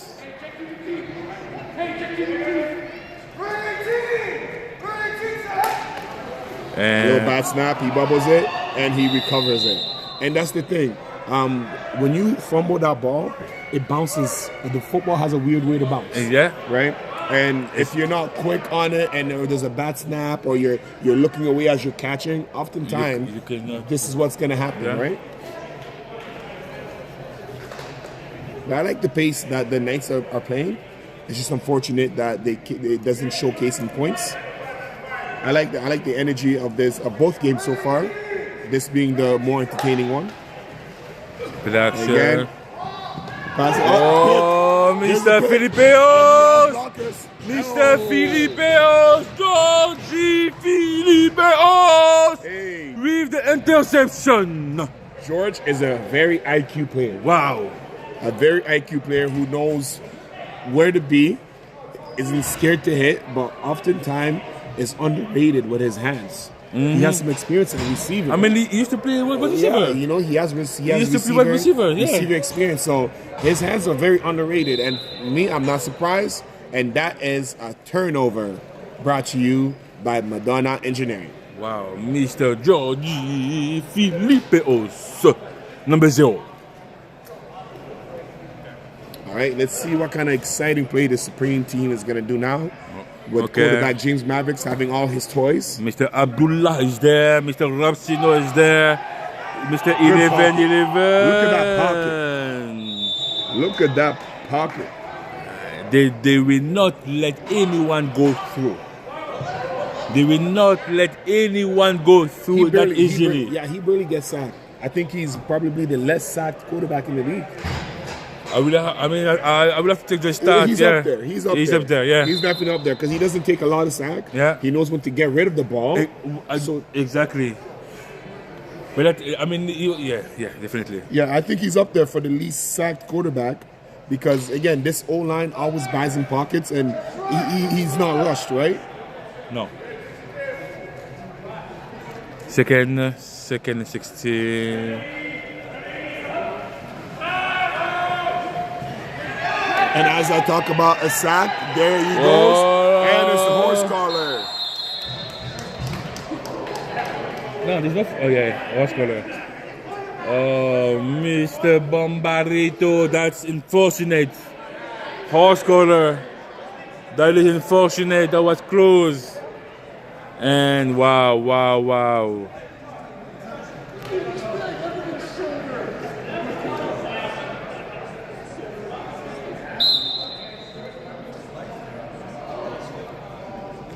And that horse collar will bring the ball all the way to 6 yards. 2nd and 6 for the Supreme in an amazing position. With 3 minutes to go on this first half. Hey, listen, we know that Supreme love putting up numbers as far as points on the board. They're no stranger to that. And again, that pocket presence, being able to go to your favorite target when you want is a privilege. Oh my God, Mr. Robsino! Stick him. What a pass though, what a pass by Mr. James Maverick. Hey, those outs, he loves you. Those two on the outs, if you tell me it's 3rd down, 4th down, we need a score. Who to and use? you only have one route to play, it's an out route. And I will use those I'm guys. using those two guys. I'm using those two guys, you know.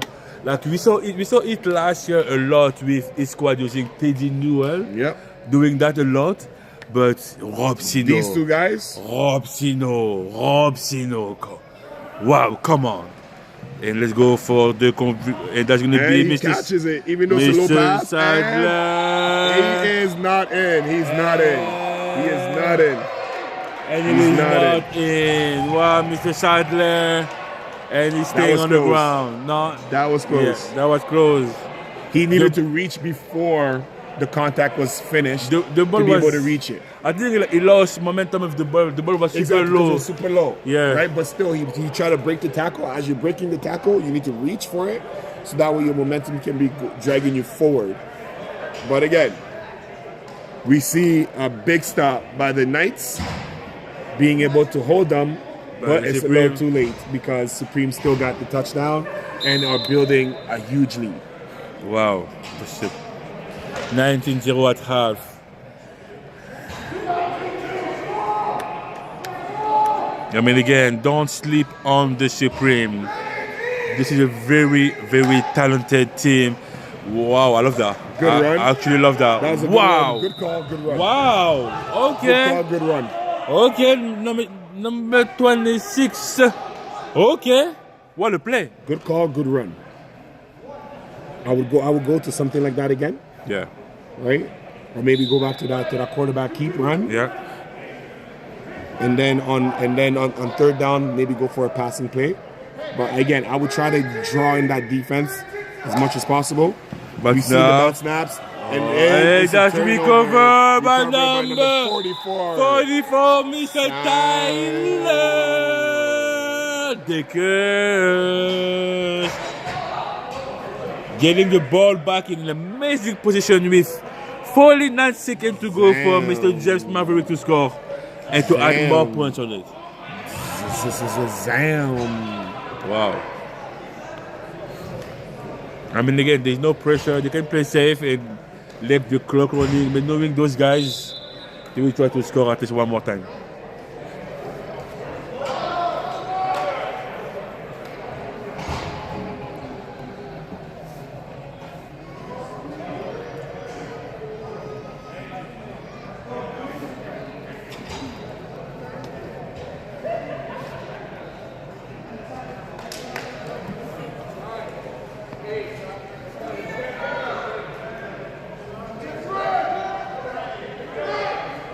All right, we see them loading.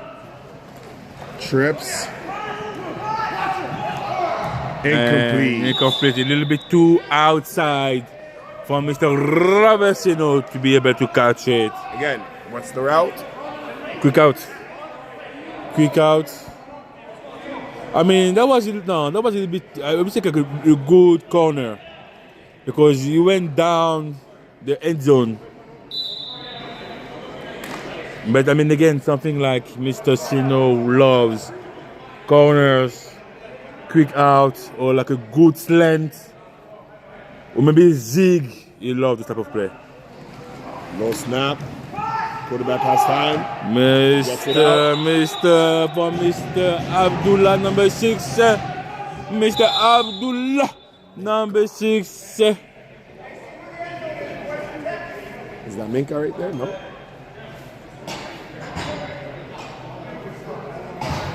All right, as we're coming down to the halftime. 10 seconds to go.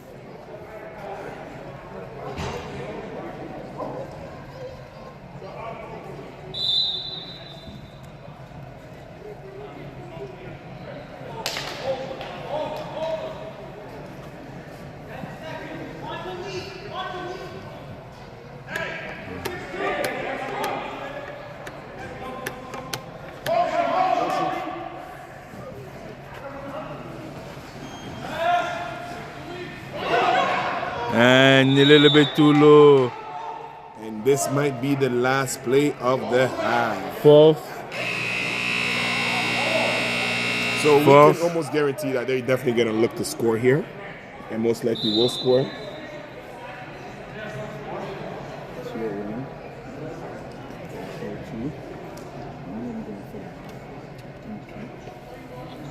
The last play of this half. And Supreme 19-0.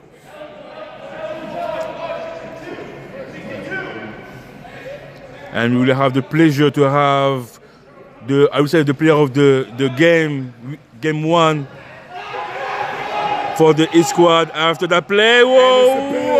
It's a pick. Wow. What a pick by Mr. Provost! Came out of nowhere and took that away. But again, let's have the pleasure to have the players of the game 1 for the X squad. Mr. number 13, Mr. I Savory with us today. My guy. How you doing, sir? I'm doing good, man. That's good. First off, amazing game. Thank you, sir. Listen, let's just jump right into it. As far as this game is going, we know you play in the league, you're a veteran. What kind of advice would you have for either team going into halftime? Going to halftime, well, for the Supreme, you got to stick with what's working, right? They're up 19-0 at half. It was a good first half for them. They just got to keep doing what they're doing. They're doing a good job. Just protect the ball a little more, a couple of interceptions. But the Knights, they just got to work. And you got to just not try to get it all in one play, right? You got to move the ball. You got 4 downs to get to half. You gotta just pick that up.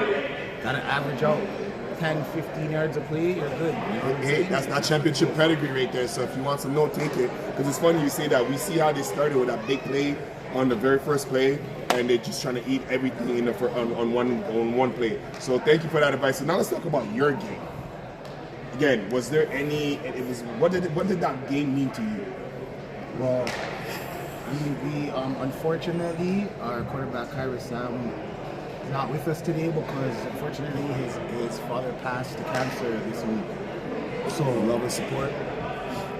We got together at halftime and we said, look, now we gotta go out and play the second half for Sam and his father and the family.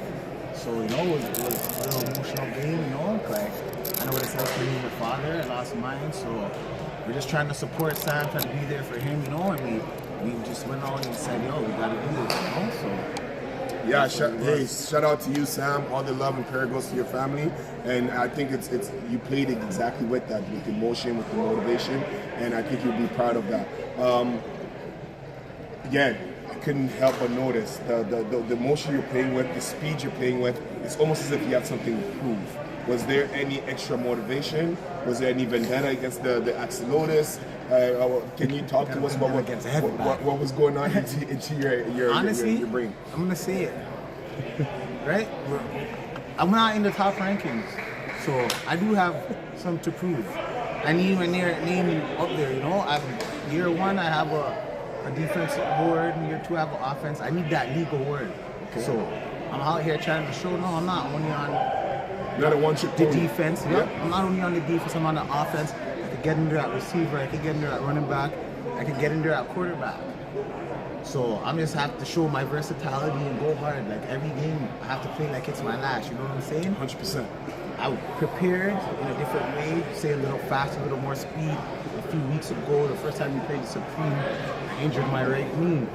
So I was injured, I was coming back from the injury.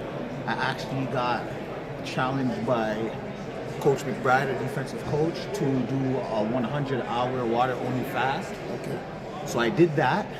I did the water-only fast. I broke it last week, followed the script to a T, and I feel great. Started back in the gym and things like that. So for the rest of the season, I think my level of playing is going to be a little above what it has been for the first part of the season, and also for the first couple of years, because I didn't really train or prepare. I'm on a very healthy diet right now, healthy lifestyle. I haven't ate out since I broke my fast. It's just all home cooked meals, fruits and vegetables, staying on top of my health, because hey, at 41, if you ain't taking care of your body and doing this, you're not gonna have a long life on the field, you know what I'm saying? And that's why I try to step away and not play so much offense and say, well, as you see today, we're down a lot of guys and stuff like that. I try to... I couldn't tell you guys we're down a lot of guys. We had a bigger bench than there was. Honestly, with all that gem that you're talking, I feel like you're giving us a lot of championship pedigree here, and it's funny because we don't get to see this side of the players and know what's going on in their day-to-day life. We just get to see the action and the gladiator kind of stuff.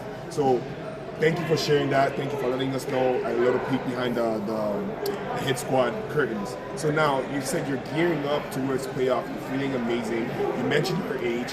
Your quarterback is also 40 years old and up there, right? Yeah, quarterback today, Phil. Yeah, he's 47. Right. He's still doing it. Give us one thing that you guys are looking to establish. Because I was talking to my colleague, Coach Brian, was saying that you guys are not really focusing on finishing the season undefeated, is more so getting the championship.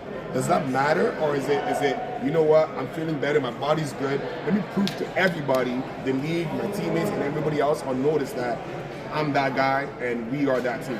And I feel like a lot of guys on your team embody that kind of spirit. So can you clarify that? Am I on the right track, wrong track?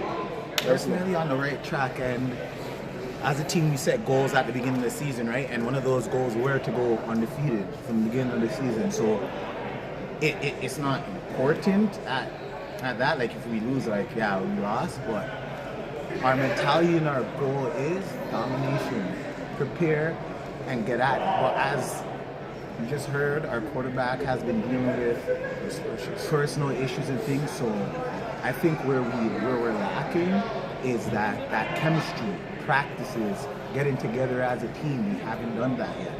And I feel once we start doing that, we have a bye week next week, if we could get in here and get a little practice in and, you know what I'm saying, our quarterback get a little more chemistry with our receivers, I think that's when the dominance will be full effect. Hey, and again, that's definitely going to help those rankings. It's definitely going to help all those personal accolades. Before I go, I'm wearing the 13, but this, I gotta shout out the sponsor, R&R Legal, one of our sponsors, you know what I'm saying?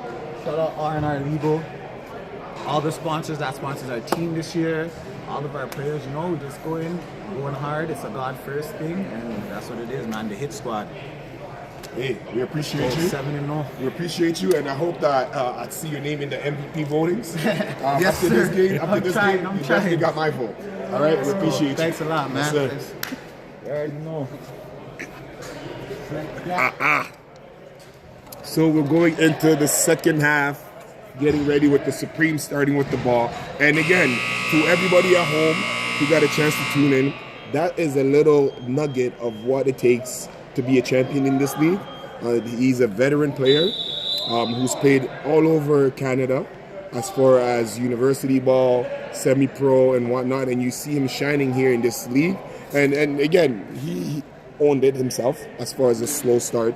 Personally, slow start, dealing with injuries, and we've now made aware that there's also family matters that sometimes comes into play. But one thing that stood out to me is the lack thereof of preparation, which tells me that the head squad could be beaten, right? Which tells me that that mentality that they have as far as just showing up every day is something that stems from the championship that they've won and that trust. But realistically, this is why you love football, because at any given game, you should be able to upset somebody or walk out with that W and ultimately even potentially have the game taken away from you.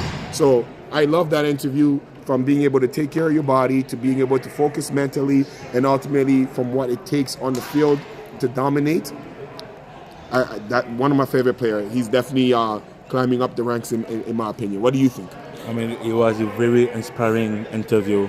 I actually love it. He was actually saying it was about him, but it was about the team. It was about the team too, you know. And again, it's about a team effort. If he's able to be successful like today, it was about the team effort. It's about the quarterback from the O-line, and I love that. It was not a me interview, but me, yes, as a player, I have to take in the age, I have to take care about the body, I have to take care about my mental stake, but his squad is a team and not the one player type of. Yeah, and you gotta love that, and you see that camaraderie show up for them, right? And he some said it, like they haven't had that much time to actually do X's and O, but that family, it's definitely something that's working for them. And now we get into this game here. It is 3rd and 3, and we have a flick, which is a first down, and you see the shoulder being dropped by Tyler Craig, Mr. 11-11, giving him a lullaby. First down.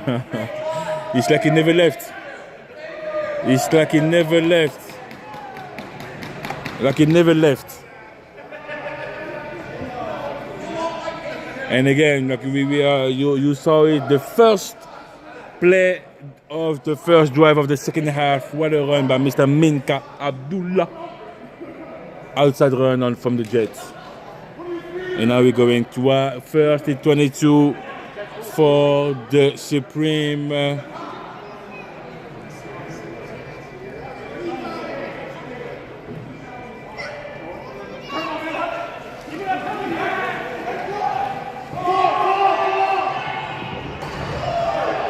That was close to be. That was super close to be caught. But number 2, Mr. Dez Hilton. But the ball was a little bit too outside. And now we're going with the second and 22.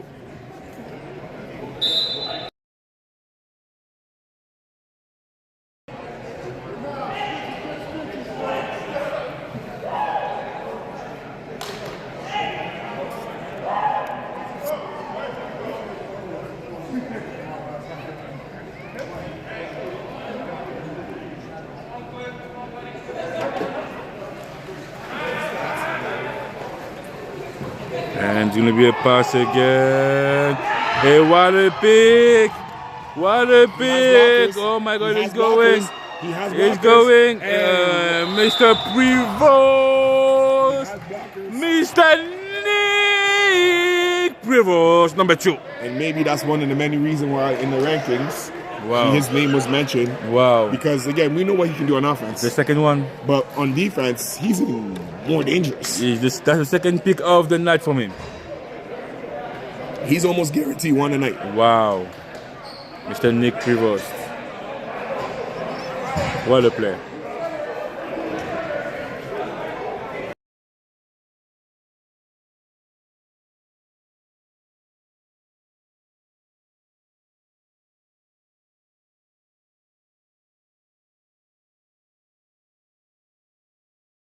And we back, Mr.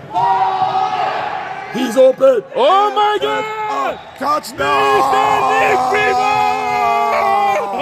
There goes that Swiss Army knife. Oh my God! There goes the Swiss Army knife we were just talking about. Oh my God! We know what he can do on offense. Oh my God! But hey, After pick? hey, After hey, pick? hey, hit him. Mr. Nick Prevost number 2. Wow. Hit him. Wow. Hit him. It was a pass by Mr. Bryson I thought he was Klein. gonna keep it, but he didn't even move. He just pretended to move. He just pretend to And move. then threw him wide open. Wow. All right, again, same thing. The lanes is there and it closed up real quick. That lane was closed real quick. So that is 6-19. Wow. So again, this puts them in competition because there are only 2 possessions. Because in this league, 3 possessions is too much to come back from.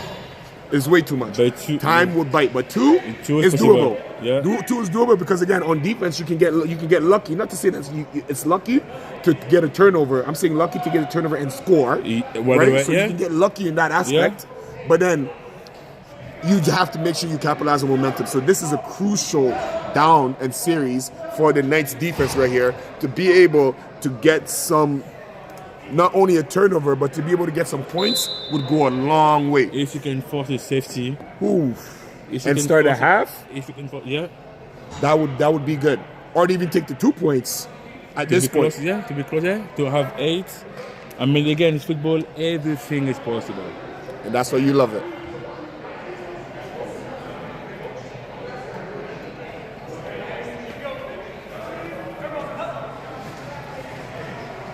And the pass intended to the running back, incomplete. You can see the miscommunication between the 2 players. Yes.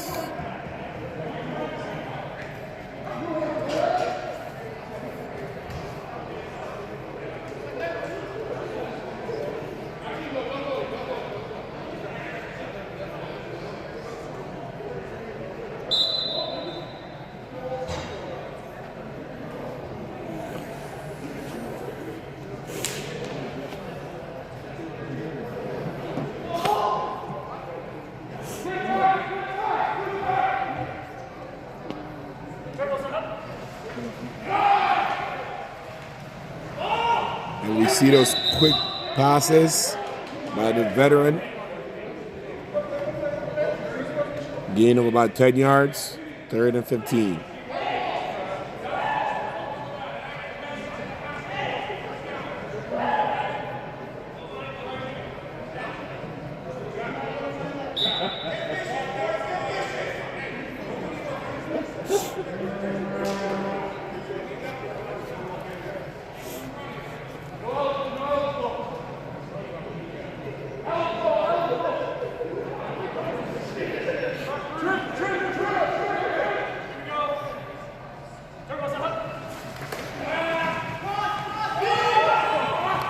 Wow, he basically got it from the carpet. Yeah. Wow. That's some Julian Amendola Super Bowl type of catch right there. Wow. Mr. Rapsino again, who is having a lot of catches today. Wow. He's playing at his best right now. And again, I think it's, as you said, it's so fun for James Maverick. He has so many weapons. We saw that catch before that one. It's just throwing. He's throwing, and when it's accurate, when it's like on the player, wow. And he's accurate more times than none. You can't give him the same look twice and think he's not gonna figure you out.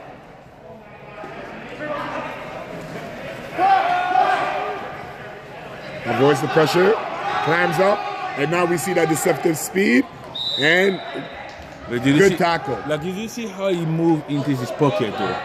Yeah. What we're gonna see earlier. He takes up the whole space in the He pocket. goes in, like He shift to the side. Oh my God. And the best part about it for me, yes, that's amazing footwork, is the fact that he keeps his head downfield. Yeah. Ready to go, and he's deceptively fast. So you might think that, oh, okay, I'm gonna catch up to him, or from up here, it may not look like he's moving fast, but he's a big boy, He's a big boy. who got some wheels. What a play by Mr. James Maverick, keeping the ball and running with it.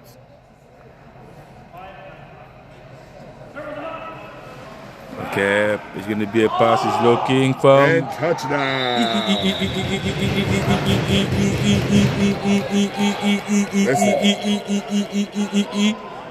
Nah, number 6, yeah. Like I Don't said, even try to stop me.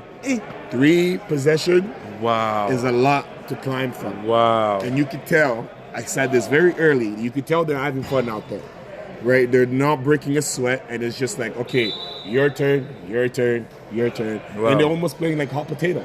And it's infectious because you see the offense, literally everybody getting a chance, even when it's not there.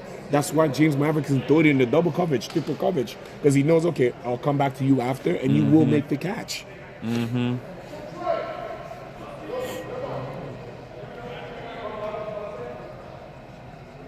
Let's go for the conversion. Yep. Low snap. And a little bit too low. Incomplete, but still 25 for the Supreme and 6 for the Knights.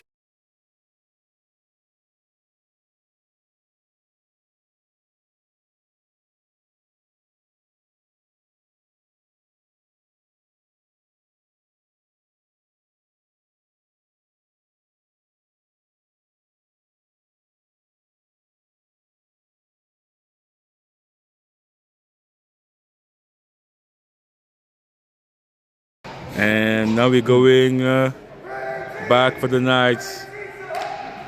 That's a bad snap. Recovered by the Supreme. And again, Mr. Tyler Dickers with the fumble recovery. Wow. See what I mean by the hot potato? It's so quick that I don't even think that the offense should have gotten off. They should have just waited on that side quickly. But hey, that defense is no joke. Tyler Decker, he's the definition of a linebacker, right? Between him and Mr. Green, I don't know who's my favorite linebacker. I mean, there's a lot of good linebacker in this league, but their style of play. I mean, Maurice is there. Yeah, that's another one that I like because their style of play is it's 7 feet tall. Yeah. Right? Dustin Murray. There's a couple good linebackers in this league.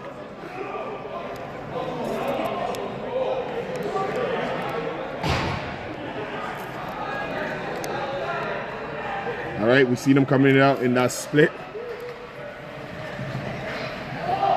And it's touchdown. Stick 'em. Mr. Robbie Sino again with the touchdown.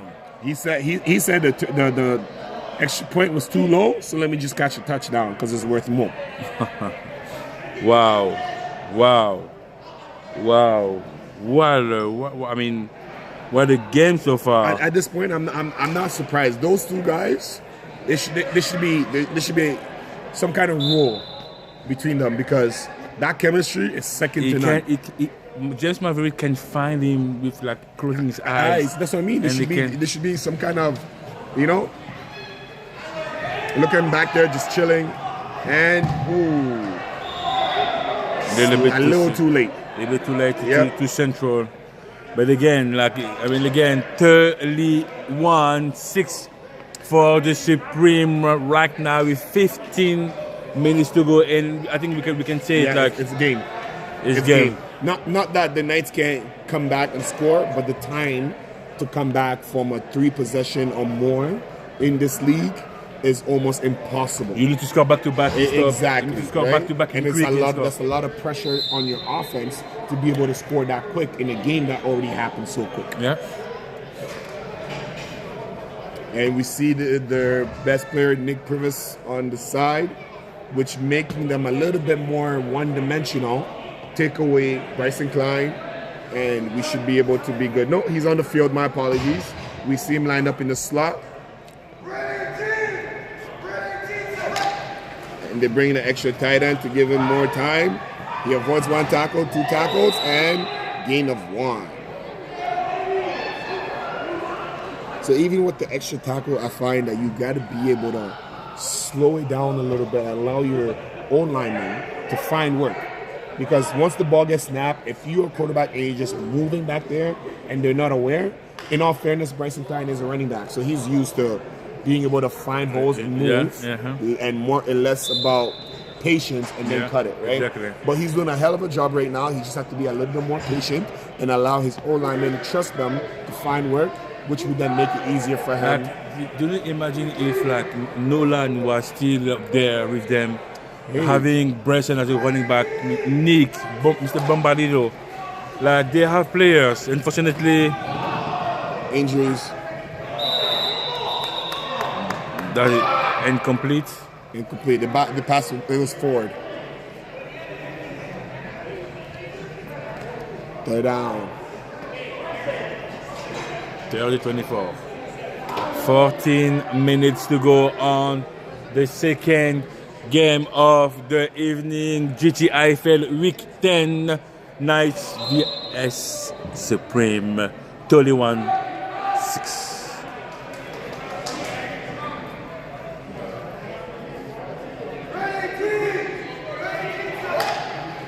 Third and 24, quick pass with no one. And that's going to be a kick probably. And they're kicking.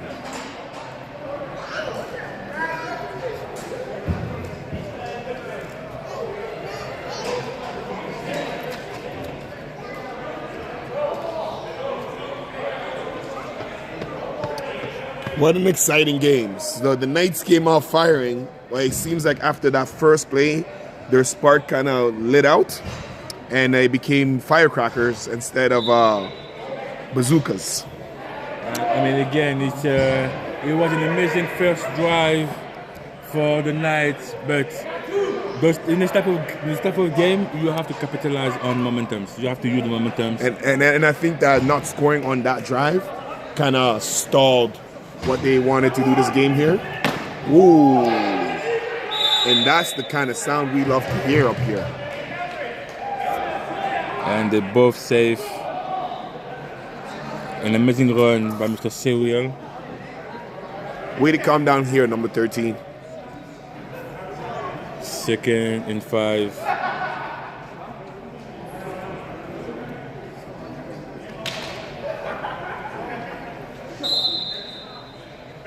Again, thank you for all our sponsors.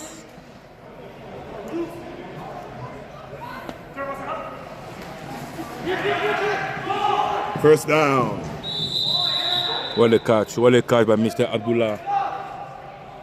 Hey, wait for the commissioner to stand in there and not move in the line of fire. He used to play, he knows. First and 28 yards to score for the Supreme to add more points. 11 minutes to go on the second half of the second game of the evening. Week 10 GTIFL, one of the best league indoor football. The best league in the Ontario. Good snap. For indoor football. An amazing snap. Yes, time. Look at that time. Look at that time. All ding. But look at that time. All ding. Look at that time. There's too much time. Sometimes when you have too much time, that's what's going to happen. All ding. First and 23. Yeah, definitely. And 75 was being held. Yeah. Way to keep fighting, though. He tried. But now they are to decide second and 25 or go back to first and 25. Decline. Second and 25. Makes sense. Yep.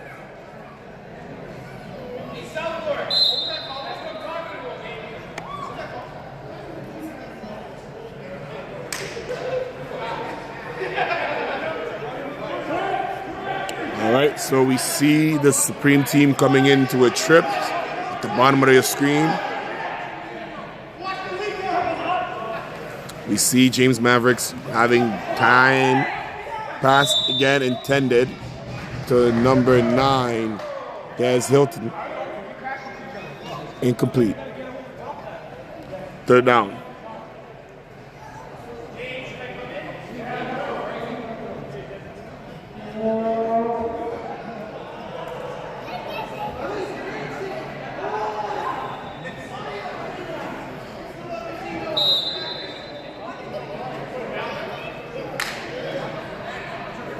All right, we got third down right here.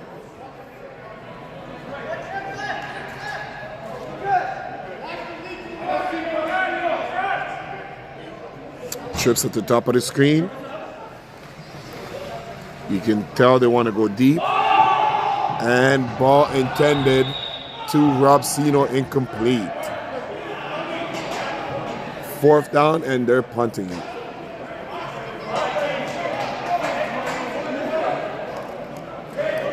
And that's a turnover on down. And Knight get one more chance at putting some points on the board, which isn't something easy to do against such a stifling defense who have star player at all 3 levels capable of making big plays at any moment. So if they do not get some points here, they can pretty much kiss this game bye-bye. 31-6. 8 minutes to go. I mean, they will need like a miracle pretty much. They will need Tom Brady to come. No, even Tom Brady couldn't win this game. Not enough time. And he throws on the run. It's there. Yeah. It's definitely there. So it seems like another disappointing week for the Knights, who came in pretty hot in the beginning of the season. Definitely, yeah. And if it wasn't for injury, they could the stats would probably look very much different, I believe. But again, this is a team that you don't want to see in the playoff because we know they have fight in them, right? But between them and the Axolotls, I feel like if you are at the top of the rankings, you don't want to fall asleep against opponents like that. Definitely not.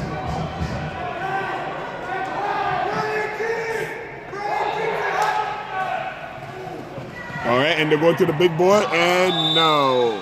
Hey, the fact that he lined up at receiver, I love that. I love to see it.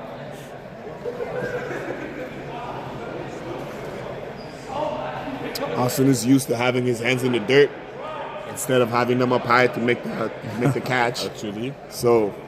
Actually, it is what it is. But this is why you got to love the league, because this is a perfect opportunity for all of these athletes to showcase their talent, right? And in a game like this, where if I'm on the receiving end of this beatdown, at this point I'll keep my head up, and I will start working on what I need to work and take it as a live scrimmage. Exactly. Rather than just hanging it up. So let's figure out what works, what we can do for next week. And if it wasn't for the beam, that was a good play intended for number 2 once again, who was open and had the corner cooked. Now they're gonna punt. The Supreme get the ball back now with 6 minutes to go. So I think this would be the Supremes' last offensive drive, unless they score super quick. I don't see them coming back on offense after this. So you can expect that they're gonna get some points out of this. Again, with that same mentality on the defense, let's hang our head high, and let's know that as a defense, we can compete with the best of them. We have our safety back there who we know can get a turnover or is guaranteed for at least 1 turnover a game. Yeah. Let's just try to get some points here. Same thing as offense, where you're using it as a live scrimmage. You're doing the same thing here on defense. Maybe working on blitz packages, maybe working on different coverage packages, and just being able to build and create some kind of momentum for yourself.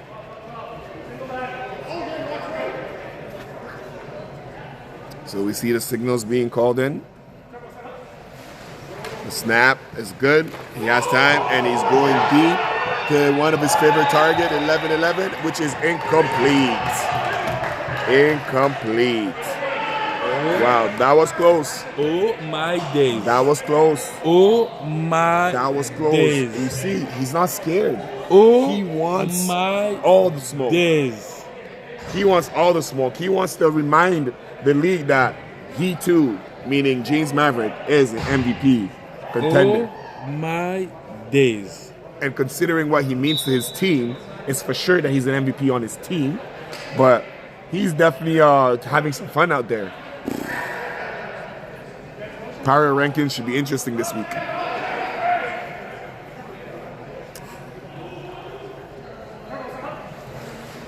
Low snap, but he still has time.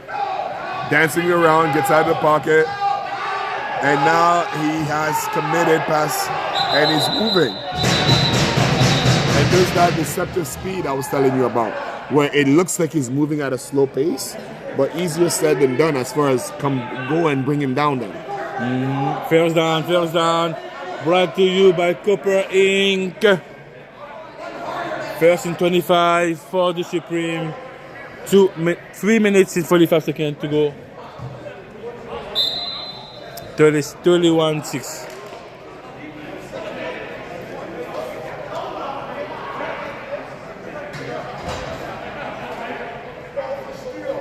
Okay, don't hesitate to comment. And the next game.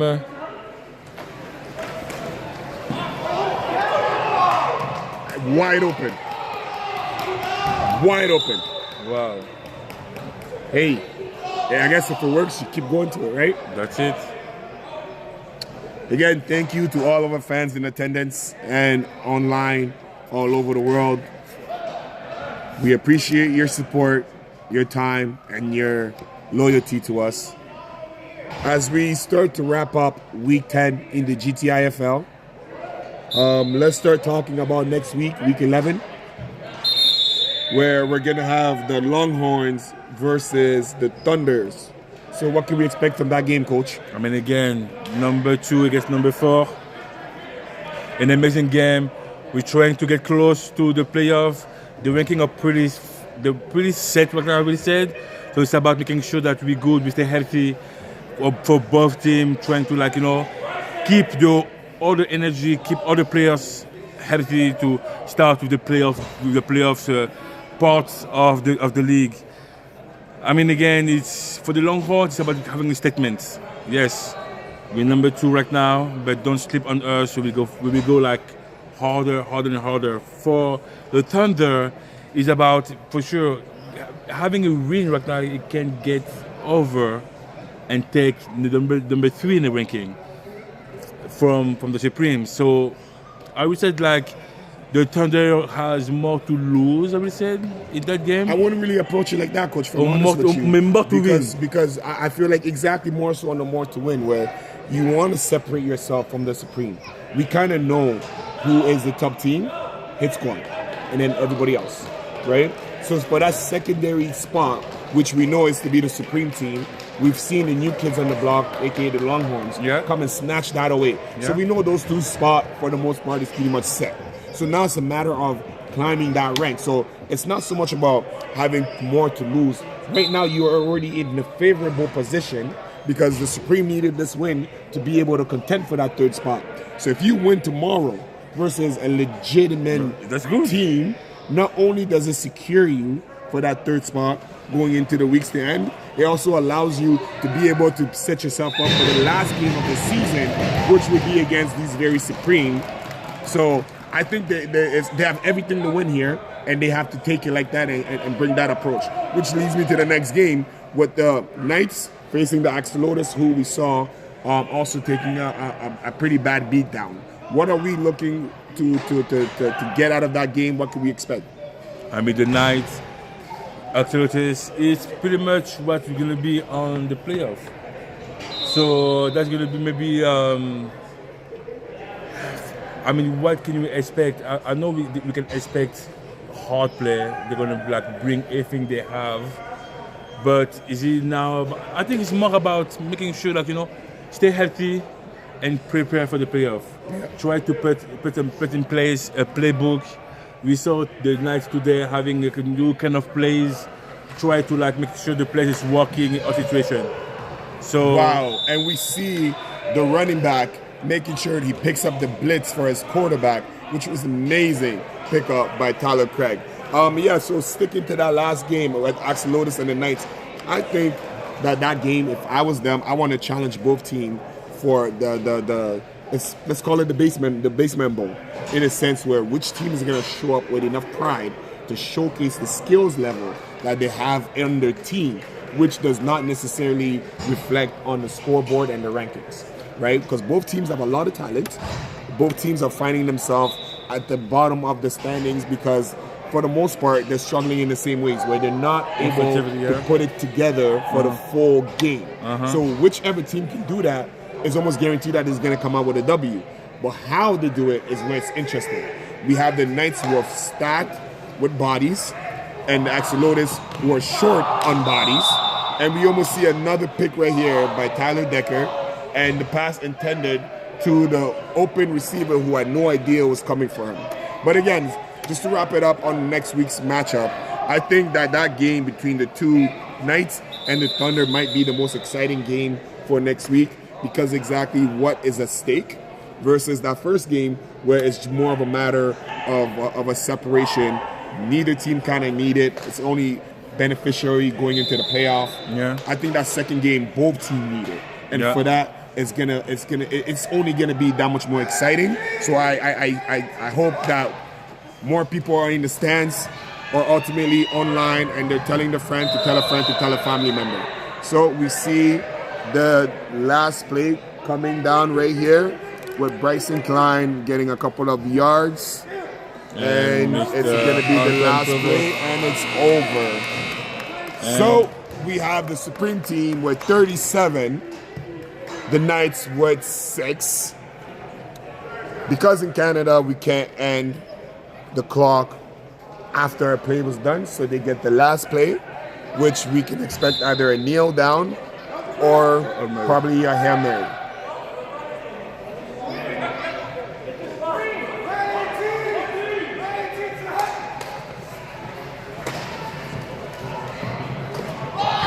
And again, we see it hit the top, and it's over. That is a game. So, Coach, wrap us up from what you've seen on Week 10 in the GTIFL. True amazing game. Each squad, Mr. I Savory, number 13, Mr. Dixon. Player of the week. And yeah, definitely. Andrew Bailey. We had the number 8. Number 0, the DN. Yeah. So we don't have the roster. It was an amazing game from the East squad. Axolotls, they came out firing. They had moments. And again, it's about them having players, and if they can play for 1 hour straight at the first, the speed that they show us, it's gonna be a problem. And again, second game. Second game of the night, Supreme Knights. The Knights came up really, really strong with an amazing first drive, first play. That very first play was spectacular. Exactly. And the Knights decided to take it over with Mr. James Marbury, the players, Tyler Craig being back, number 11 with some catches, and Mr. Robsino, Mr. Minka, Abdullah. It was a demonstration of power and threat from the Supreme. So I'm excited to see. That's a good team. Listen, the Supreme is a good team. The player interview, he told us they were going to come with excitement, which they did. So that's something to be proud about. But unfortunately, it seems like that domination was established by the Supreme team, because arguably of that same play, the way they came out it was almost like the Supreme got punched in the mouth, and decided to be like, okay, we're not even gonna joke with you guys, and it sparked something in them. So I hope that the Knights can take that away and bottle that first play, and understand that they have something going on, and next week bring against the Axolotls, which we know are gonna be ready, and I can't wait to see what happens there. So for myself, Coach E, and my partner, Coach Brian, we thank you for tuning in to the GTIFL Week 10.